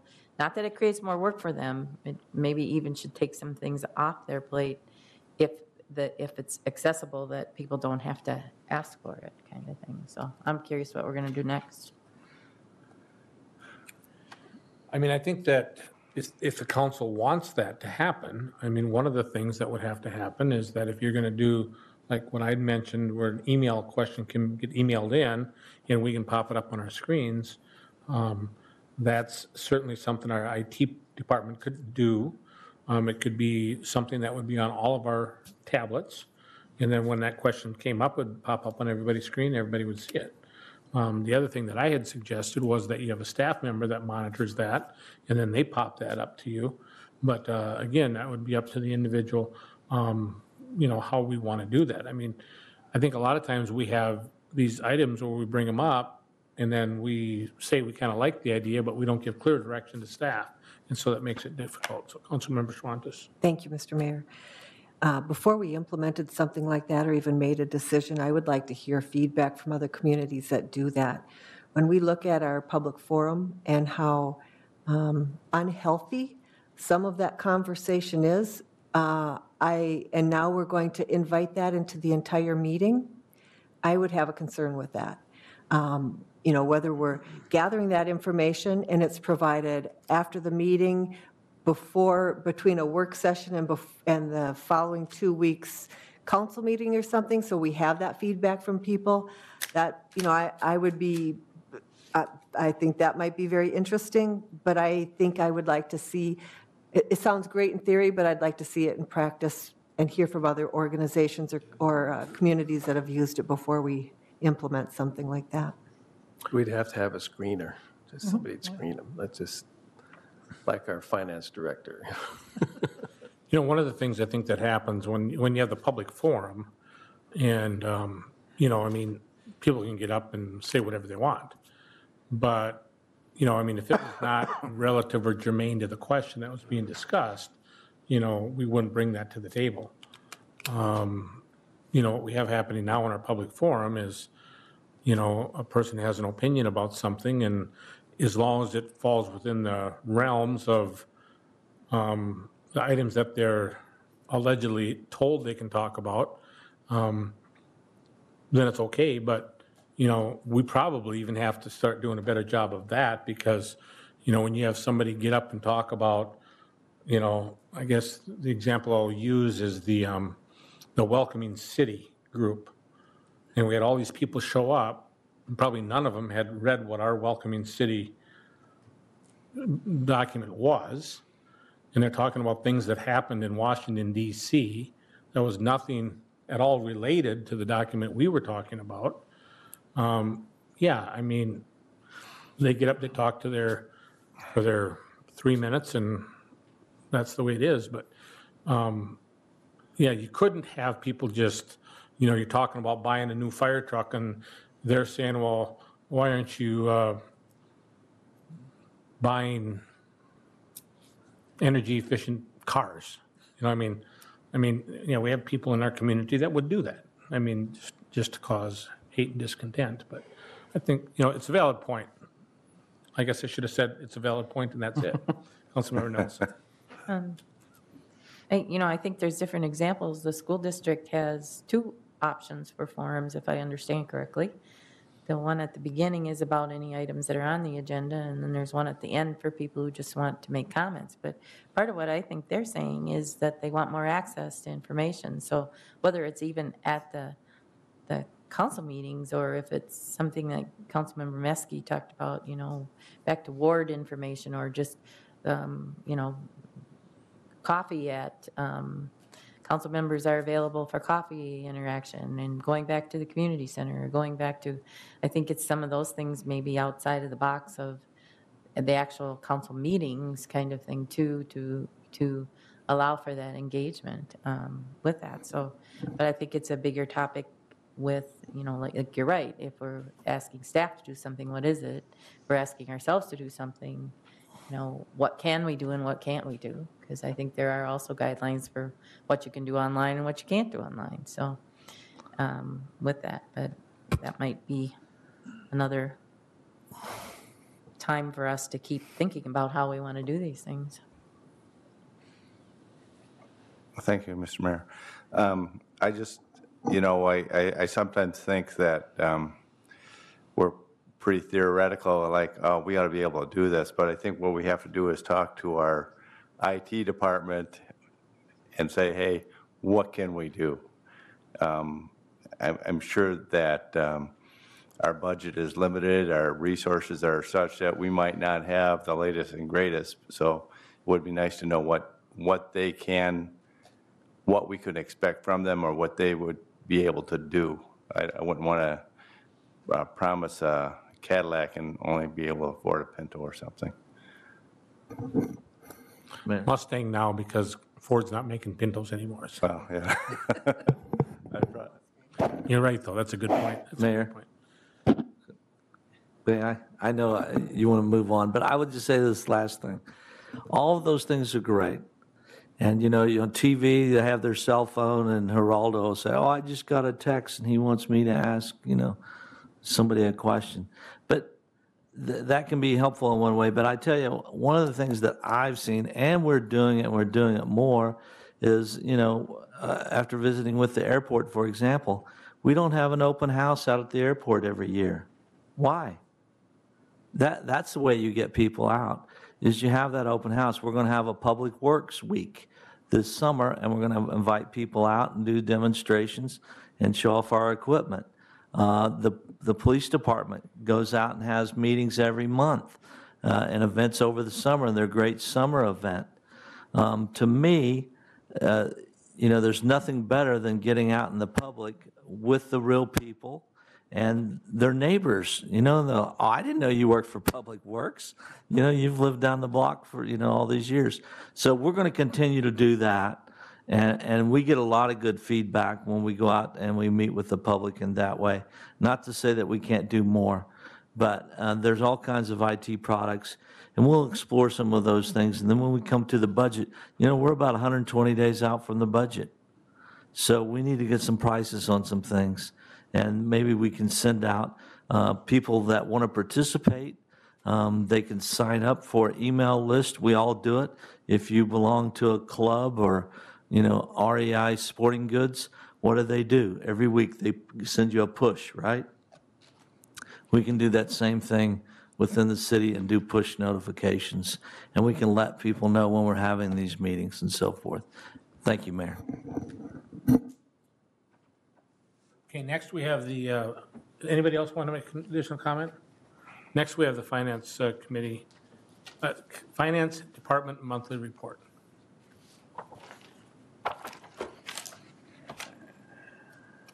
Bear with me just a minute, Mr. Mayor. I'll get my PowerPoint up.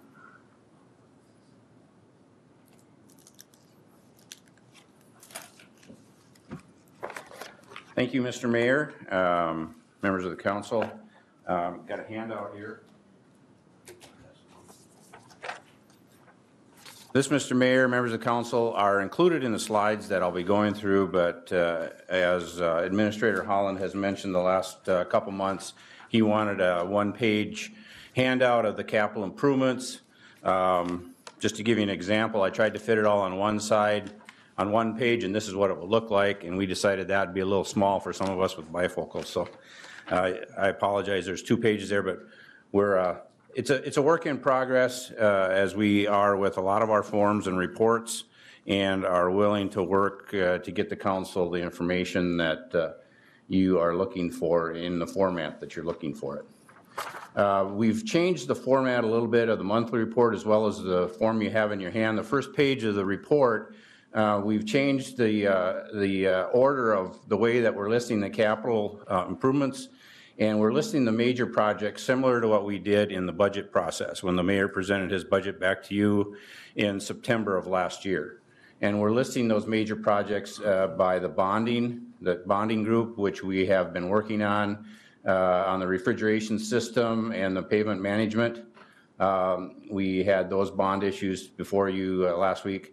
We have are working through the process. You'll see there that the 2017 pavement management is listed there, but nothing expended, and that's part of our working process to get this into the same format. And we have those in separate a fund, but we're going to try to show them all here together. So that 17 work has been primarily done by practice. They always wait and do the final lift the following year, and so we'll next month have that updated with the actual numbers that have been spent for the 17 work. The project that we have left to move forward, and that is moving forward, is the City Hall Community Center. And that is the level that was set back in September. That doesn't necessarily mean that's the level that it'll be at, but the City Hall Community Center will have more discussion and before you as we move forward. The second kind of group of projects in the capital program that we kind of put together in the budgeting process is the cooperative projects.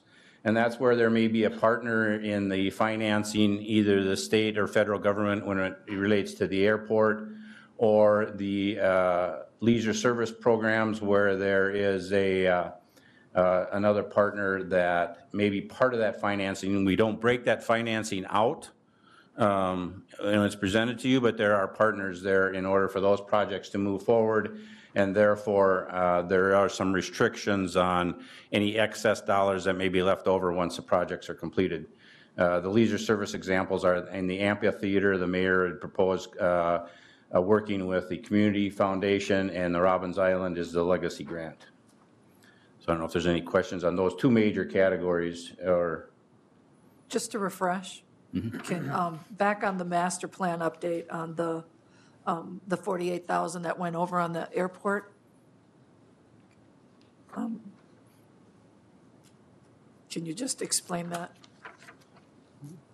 I would have to check with, I believe that there was discussion about using the Navaid road access and the tiling and drainage, but there was no formal action taken, and that's why it shows as still being budgeted. No, up above the master plan update. Yeah, the Navaid access, Budgeted, and then we went over. the Navaid roads would be directly below that at 55,000. That's the, what we, That's going to cover that okay. discussion. And that's part of the process that we've been working on too. And in conversations with Administrator Holland, we have budget amendments that are ready to come to the council. And in those discussions, we have planned on bringing those to you in May and in October. Now, the May meeting, the second meeting in May, we have kind of a three-facet discussion that we'll be bringing for the council. One will be an update on the 2017 final numbers, where we're at in 2018 as far as operating and capital projects, and the process to start the 2019 budget process as well. But to answer the question, so the master plan update for the airport, that's a shared project. That all those in the shared funding is a shared project with the state of Minnesota, yes. So if that ends up over budget, so we would have budgeted more money under the city side than was needed. And so if there was a $48,000 overage on his budget amendment, he would bring that back to us and say, we need to move an additional $48,000 as an example to cover that expense. And normally on a state-funded shared project, it would be a 70-30 or a 60-40. If the federal government is involved in that, and I'm not sure at this point without looking that up, that'd be a 90-10. So the shortfall would have been approved through either the aeronautics, either the federal or state, to cover a large portion of that overage. Okay. Did that help? I'm going to say yes. And I apologize. I would just encourage you to go in and, because if you look at all the, so when we put the budget together, it makes more sense when you're seeing it all together, when they lay it all out in a line. Okay. So you just go in and meet with Steve, he'll show you how it works. Did we answer your question there? Yep, it just didn't make sense to me how you can jump to the conclusion that you're 48,000 over, and then that's covered in the NAVAD access roads. How would we know that? Well, and that's with That's the, that 55,000. yeah, with the committee structure, again, going back to the committee structure versus the work sessions and not having those actions taken formally by the council, I'd have to go back and look at what actions to approve that shift of dollars was taken, so. Okay. Then on the second page of your electronic version, we talk about the wastewater funding, and that again is projects that are funded through the wastewater or bonding. Again, we try to separate those out. In the first group there, you see there are bonding that are happening with the PFA, primarily the 3 lift station projects. And then some of the operating ones there. We are also working, again, there was 2017 projects that we are working on, finding a status with the department to see if they should be dropped from the project, and we'll be addressing those with the mayor when we work with the 2019 project. And the second part of that electronic page, you have your vehicle replacement. Again, we tried to shorten up and not list all the vehicles, similar to what we did in the budget process, and change the format a little bit to be totaled by department. And again, you have the waste treatment, which are funded through waste treatment funds, and then the police department there, where you see that there are 4 squads and 1 K-9 unit. So we didn't break them out individually, but tried to consolidate the totals a little bit there. Try to just change the format. And on the third page of your electronic version is your operating, basically your operating capital items. And again, we tried to summarize those similar to what the budget was presented. The fire pumper, I'll just point out there, was really over a 2-year funding process. The truck has come in, and so again, this report was of the end of March, but I believe the check for the final amount has been issued. Otherwise, I don't think they would have let Mr. Hanson bring that back to the shop. The Rice Park project is nearing completion, and Miller Park, again, is getting well underway as well.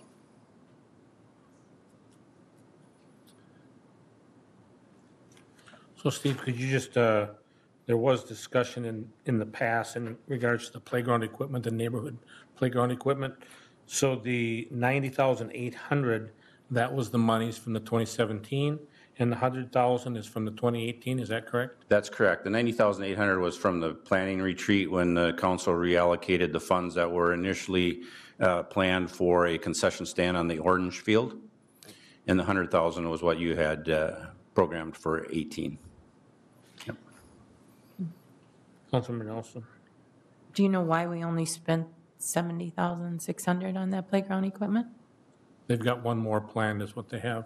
They just haven't selected the site on it yet. But we had to order them all at the same time. And again, this report was as of the end of March, and those invoices may not have been into finance at this point. Okay.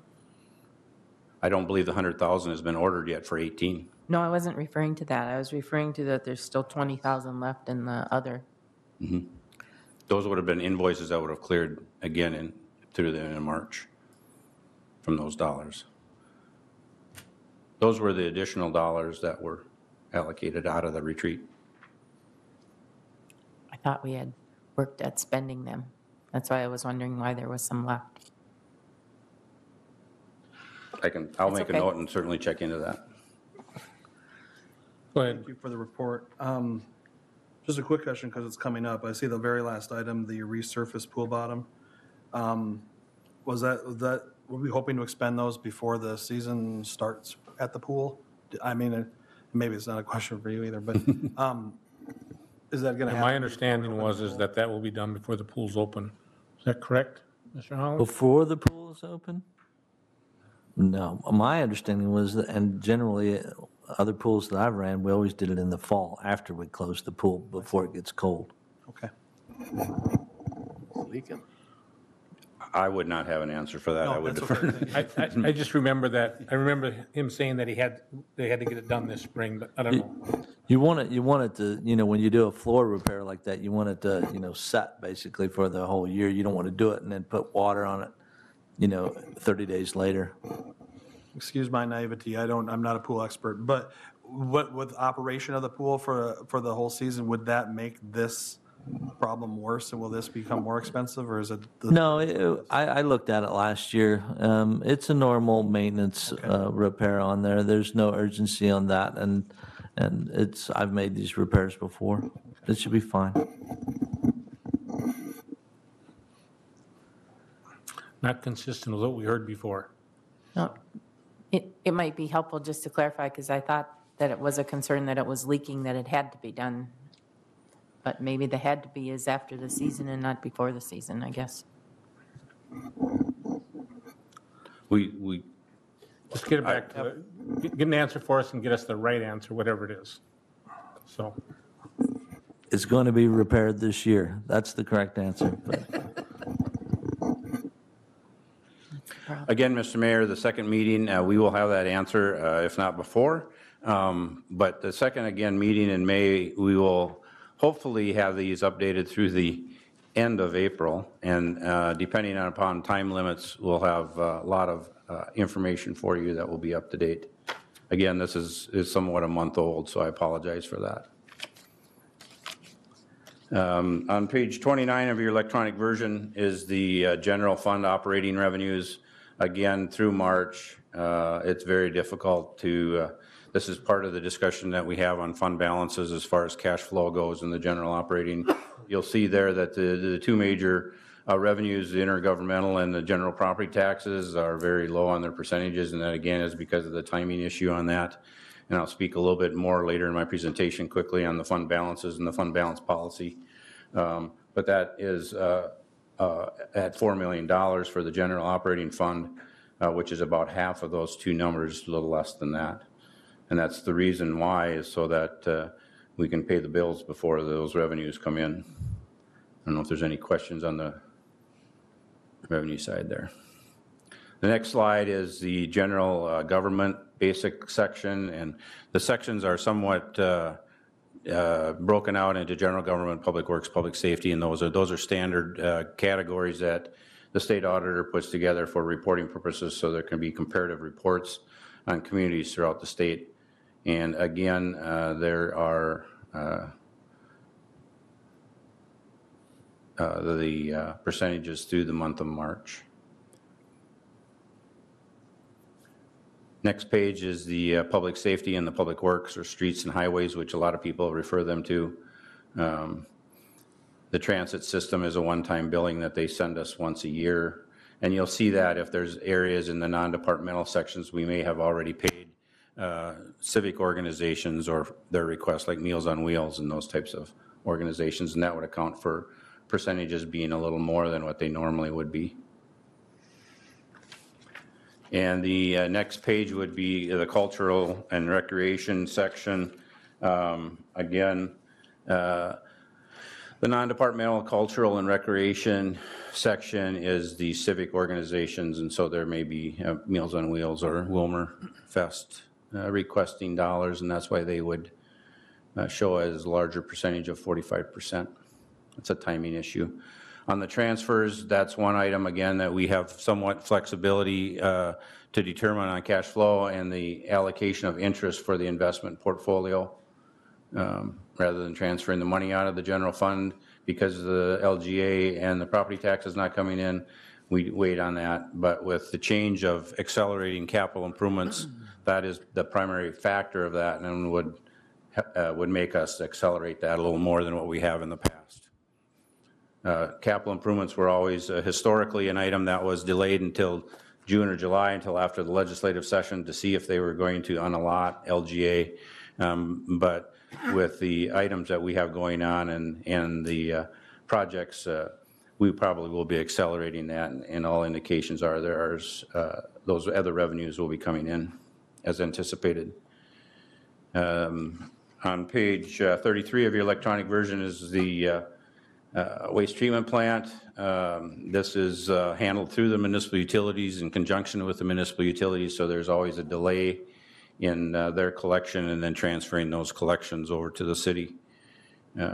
So you'll see there that the revenues are slightly short of the expenditures, but that's only attributable to those dollars coming over to the city from the municipal utilities. Steve, you're very confident that there isn't any political activity that would disrupt any of the anticipated revenues from LJ or other things? There is not. There was some preliminary discussion in the legislative session concerning governments that had a local option sales tax, and there was some discussion about changing the LGA formula to take that into account and maybe reducing the amounts for those communities that have a local option sales tax. But my understanding is that has died and went away and is not being discussed anymore at this point. But anything can come up at any time down there at St. Paul. The only time you're safe is when they're adjourned. Okay. thought they were talking about making some changes to a couple communities, but that it was going to decrease the pot of money for, and I don't even remember the communities. They weren't, I wasn't quite sure where they were at right now with the increases or the actual, the amounts were going to stay the same. So. Yeah, my indications are, the information I've gotten is that the LGA funding hasn't been, but there may be some tweaking in the formula. Yeah. But a lot of items will happen in the next 2 to 3 weeks. They're scheduled to adjourn, I believe, May 21st or May 20th, somewhere in there. Scheduled to adjourn. On page 34 is the listing of the investment portfolio. You'll see there, and we've talked about that the balance of $10.4 million at the beginning of the year has dropped to $5 million as far as available cash. And some of that, again, with the acceleration of the capital improvements and the timing of the bond issue is somewhat needed to cash flow those capital projects as well. We are working with the local institutions to get a better return on the liquid cash. It has been in the area of 0.25%, and they're working in raising that in different types of instruments to 1.5% to 1.8%. So that'll help a little bit on the liquid cash as well. But we do a cash flow, and again, most of the investments when the finance office took over the portfolio at the end of 2016 was in the long term, and we had provided that to you earlier as far as some step-ups and where those maturities were. So we can also provide that at a later date if you want that back at a future meeting. With that, Mr. Mayor, that was the monthly report. I do wanted to, if I can indulge the council for a few minutes, talk about, we do have a scheduled meeting on our bond rating tomorrow at 2 o'clock in the afternoon. We like to sing our praises because we think we have a lot of things going for the city of Willmar. One of the things that we always talk about, and they've provided us a list of items they want to talk about, and a lot of them are standard. You know, how did you end up in 17? How are you looking in 18? Those types of financial things. And one of the items, and I maybe didn't do a good job the last meeting, was explaining the reasons for the levels of fund balances and how we've gotten to that point. One of the questions they do ask is there any plans to spend down the fund balance, and looking at the fund balance policy. And in our pre-discussion with Springstead's today, we had the discussion about not so much the levels that we had, but the reasons that they are where they are. I mentioned the fund balance for the cash flow. That's at $4 million. Another one that's specifically addressed in your policy is $1 million for the insurance reserve. That has been built up over the years. And we had provided the council with a report that showed that our premiums went from $250,000 a year down to in the range of $100,000 to $120,000 a year by doing some things with the deductibles and taking those savings and building up that reserve of $1 million. And so that's one of the reasons for that one as well, and that was happened over a number of years. Another item is the charter requirement or allowance of 10% per year for a contingency or an emergency type situation. And in discussions with Springstead today, we talked about the philosophy of giving the council a year to react if something would happen where you would need those dollars. And we went back to the discussion about LGA, and when the state did an allotment of LGA and did not allow cities to recertify or try to gain those back. The 1 year the city of Willmar had $750,000 unallotted of LGA. And really the council has three options at that point. You can cut operations, you can cut capital, or you can use fund balances.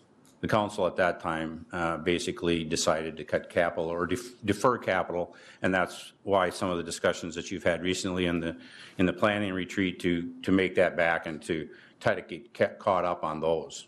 And some of that may be using of fund balances and what levels they're at. But it was more on the reasonings of allowing the council some time to be able to make those decisions and decide if you want to bring those levels back up or what you want to do. And so timing is some of that discussion.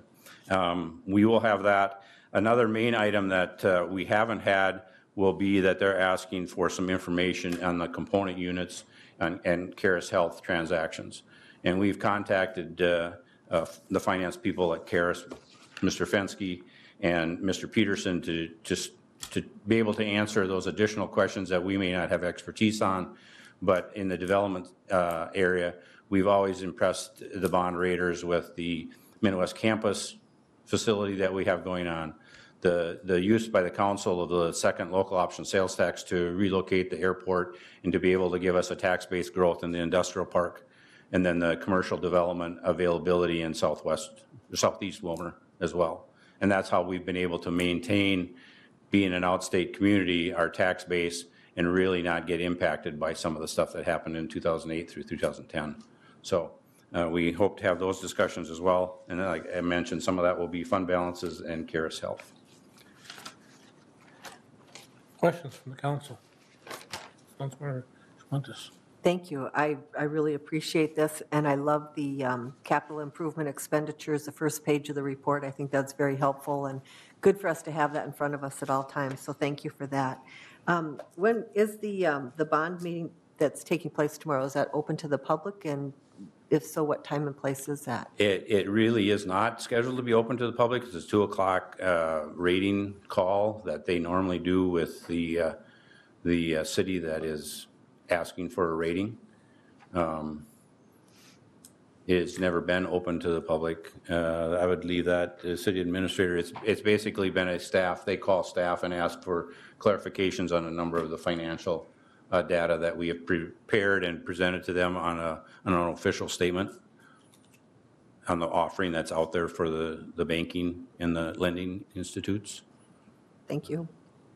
Did they give you the bond rating already prepared? Is that what you're going to get on tomorrow at 2, or does it take them time to calculate that and get back to you? They need it. They have, and we can provide to the council. I believe I did provide to the council. They had come out with, at the end of last year, with a narrative talking about the city of Wilmer rating of an AA3.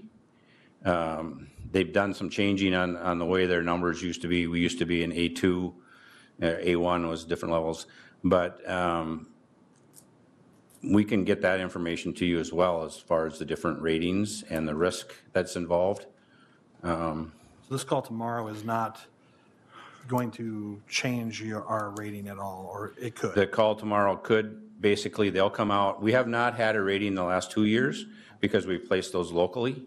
So it'll be somewhat of a catch-up educational process for the people at Moody's. We do have a new analyst, and so some of that will be educating him about Wilmer and our tax base and some of the philosophies and policies that the council and staff have had in place for quite some time. But we feel we have a good story to tell, and we hope to maintain the rating that we have. Some of the discussion with Caris, as I mentioned last time, is that CentricCare's rating stayed the same. Their outlook was downgraded at the beginning of the year, but that could be in the city's favor, and it might not be, but we'll have those discussions. I think all the lease agreements and those types of documents, when explained to Moody's as far as the security on the debt is still the city's, but the lease, the base rent covers all outstanding debt, and we try to impress upon them about the reporting requirements that they have to do to provide to make sure that those coverages are still there. And we do hold the reserve account and the debt service account, and they are paying a monthly amount based on the lease agreements for the base rent for that debt, plus the intergovernmental transfer. When does that intergovernmental transfer typically come in? I mean, I know we're way behind. There's a set time now, but that is coming in monthly along with the base rent payment. We've calculated that in. That is coming in monthly. Okay. And we have provided a preliminary report to the administrator's office on the Caris Health payments as it relates to the lease. I hope to have a report. I've asked Steve to put together a report kind of, halfway through the year to make sure everybody's understanding how much they pay and that they're on time. That was one item when Rice Hospital in 2002, when the initial improvement or expansion was done, that we had set up and had conversations with Moody's at the time and setting those up to have them sent to the city rather than a a trustee for those debts so that we would know and have those, and it helped our cash flow, and it stayed the same in 2012 when it was refunded. Thank you. Thank you for your report. I was just wondering, going back to the rating that Mr. Muskie mentioned, what's the highest rating in that, what, you said AA3? Well, ours is a AA3, but the highest you could ever get, it was a AAA rating, but Wilmer is not a large enough city to get that. I was wondering if that was another factor, the size of the community. Size of community, their economic impact, the level of debt, the amount of fund balances, cash on hand, budgeting practices as one of the items that we have, that I had in my conversations this morning about the last 2 years, and we're projecting a $1 million carryover from 17 that the council takes and plans into their budgeting process. And to explain that, the last 2 years we've had an absorbent large amount of carryover, and that's due to a number of the positions being vacant for parts of the year or all year for the last couple of years. In 15, there was like a $300,000 carryover in the general operating fund. 16, it was like 1.4, and 17, it's estimated at about $1 million. Prior to 16, it was kind of on a declining basis, but we have conservatively budgeted estimated revenues and budgeted appropriations of where we thought they were going to be. And so we're in that $300,000 to $500,000 range normally. A lot of that is driven by the level of building that's going on, and I think the building inspector and the community development director can give you a report that shows that that was one of the stories that we're going to tell the Moody's, is that we have continued to grow when other outstate cities have not. And some of that has to do with the industrial park and the commercial real estate, and that's where your tax-based growth is really. Residential will follow those two normally. Yep. Thank you for your report. Public Works update.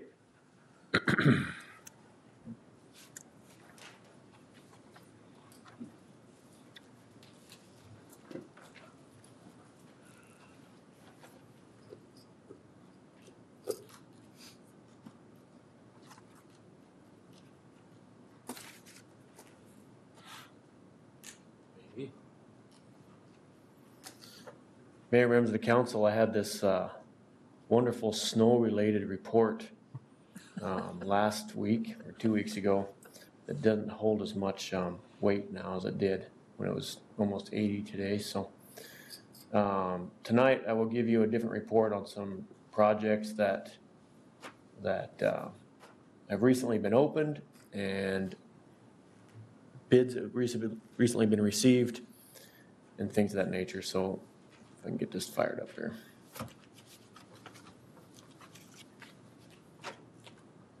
I don't have any fancy slide or paperwork that Steve had for you, but as Administrator Holland mentioned earlier tonight, it is Public Works Week on May 20th through the 26th of this year. And so we are going to have an open house at the Public Works Garage, and it's scheduled for Thursday of that week from 4 to 6 p.m. And we'll have some equipment on display. We'll have some goodies for the kids. We'll have some, question and answer periods. We'll have some different demonstrations and things of that nature. So looking forward to that. That should be a good time. It's our first one, so we'll have to see how that goes and see if we can expand upon it in the coming years. This Public Works Week is a full week in May every year. And different communities, we've done some research, different communities do different things to promote public works and to kind of emphasize public works in their communities. One of the things that we're going to do, if you remember last year we did this, so this year will be the second annual Paint the Plow. And I've got 3 more plow blades that will be decorated this year. And so I'm looking forward to that. We're going to get them now that I am anticipating not using them for snow in the next few weeks. I'm hoping to get them delivered And the artwork can start getting on those, and they'll have them ready for that Public Works Week and have them displayed during that time frame. We'll have them there at the open house, and then we'll have them potentially in Wilmerfest Parade again, and we can have them around town. Many of you may have seen the 3 that we did last year, pushing snow off and on during the year. It sounds like the paint has held up rather well, and so we'll probably leave those alone and do 3 additional ones this coming year. The following are all bids that we opened up on April 24th. Okay, so majority of our projects, reconstruction projects of 9th and Park Street Northwest, 9th Street and Park Avenue Northwest, low bid on that project went to Dunick Incorporated. The reconstruction of what we called the stub streets, that's 13th, 14th, 15th, and 16th Southeast. And also Sunrise Park Ballfield parking lot was in that particular project. Dunick Incorporated also got that project. The reconstruction of 19th Street Northwest, we still have to decide. We're doing some projects. There's some evaluation on whether we do concrete or bituminous option on that one. That's the one in front of West Central Steel. If we go concrete, Dunick Incorporated got that one. If we do bituminous, Quam Construction got the low bid on that particular project. The overlay projects, we've got 17th Street and Allen Northwest. Low bid was Dunick Incorporated. North Business 71 Path overlay was Dunick Incorporated. And then the 3 lift stations this year, Gorton Avenue, Armory, and Fairgrounds, all 3 lift stations, Lamedi and Sons got the low bid on that particular project, or those particular projects. We've also most recently opened up the 2018 crack seal project. There is a couple facts, just over 17,000 centerline feet total. So 3 miles worth of centerline for cracks. Typically a crack is routed 3/4 of an inch and in depth of 3/4 of an inch.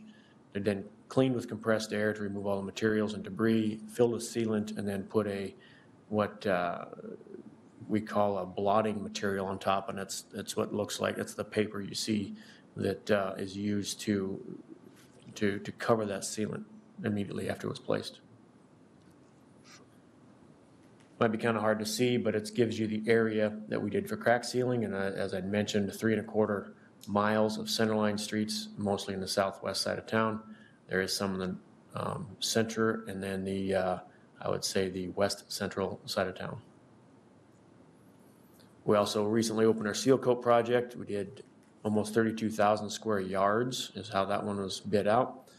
We cleaned the surface thoroughly, and then bituminous material at 1/4 gallon per square yard is applied to the surface, and then granite aggregate is applied, and then we sweep that up within 48 hours of the placement, and that gives you a new surface.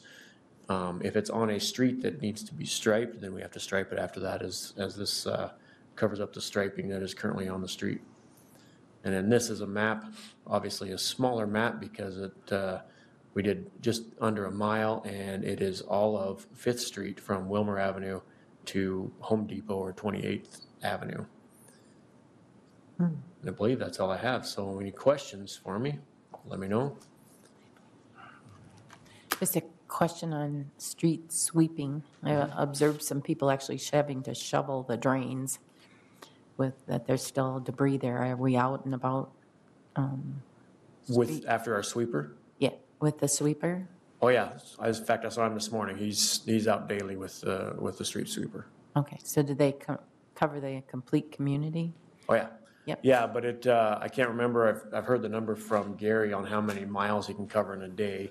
And with 130 plus miles of streets in town, it takes a good number of months to cover the entire town.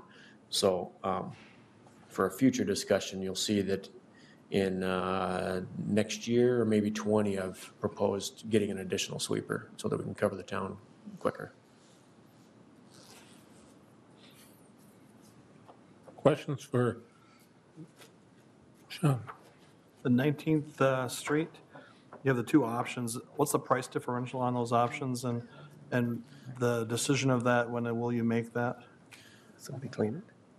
Well, I think ultimately, I think you guys will make that decision. What we're finding is that, let me back up. So with the concrete option, because it's a longer lasting street that way, They're replacing all of the water line as well. And so the dollar amounts was about 400,000 difference, because in the bituminous option, we didn't replace the water, in the concrete option, we did. And so to compare apples to apples is a little difficult, but that's what we're trying to do, or we're attempting to do. West Central stood here and told the council that they were willing to pay a little bit more for the concrete because they knew it would be more money. And so those are we're working on the assessments right now to kind of figure out exactly what that is. $400,000 difference? $400,000 construction difference, Right. yes. Okay. But they had asked us to do the concrete, Correct, and knowing that it was going to be an upcharge. correct. Just a question, I'm not critical or anything, but last week, like Thursday, the street sweeper was going down First Street at 2:30 in the afternoon. Okay. Usually they do it early in the morning, so. He starts early, and I don't know, I think that's got to be pretty close to his quitting time, because you're right, I think he starts at 4:30 or 5 o'clock in the morning. Because So First Street is kind of busy at 2:30. yeah, it's probably, could have been routed differently. He wasn't on his way home, was he? I don't.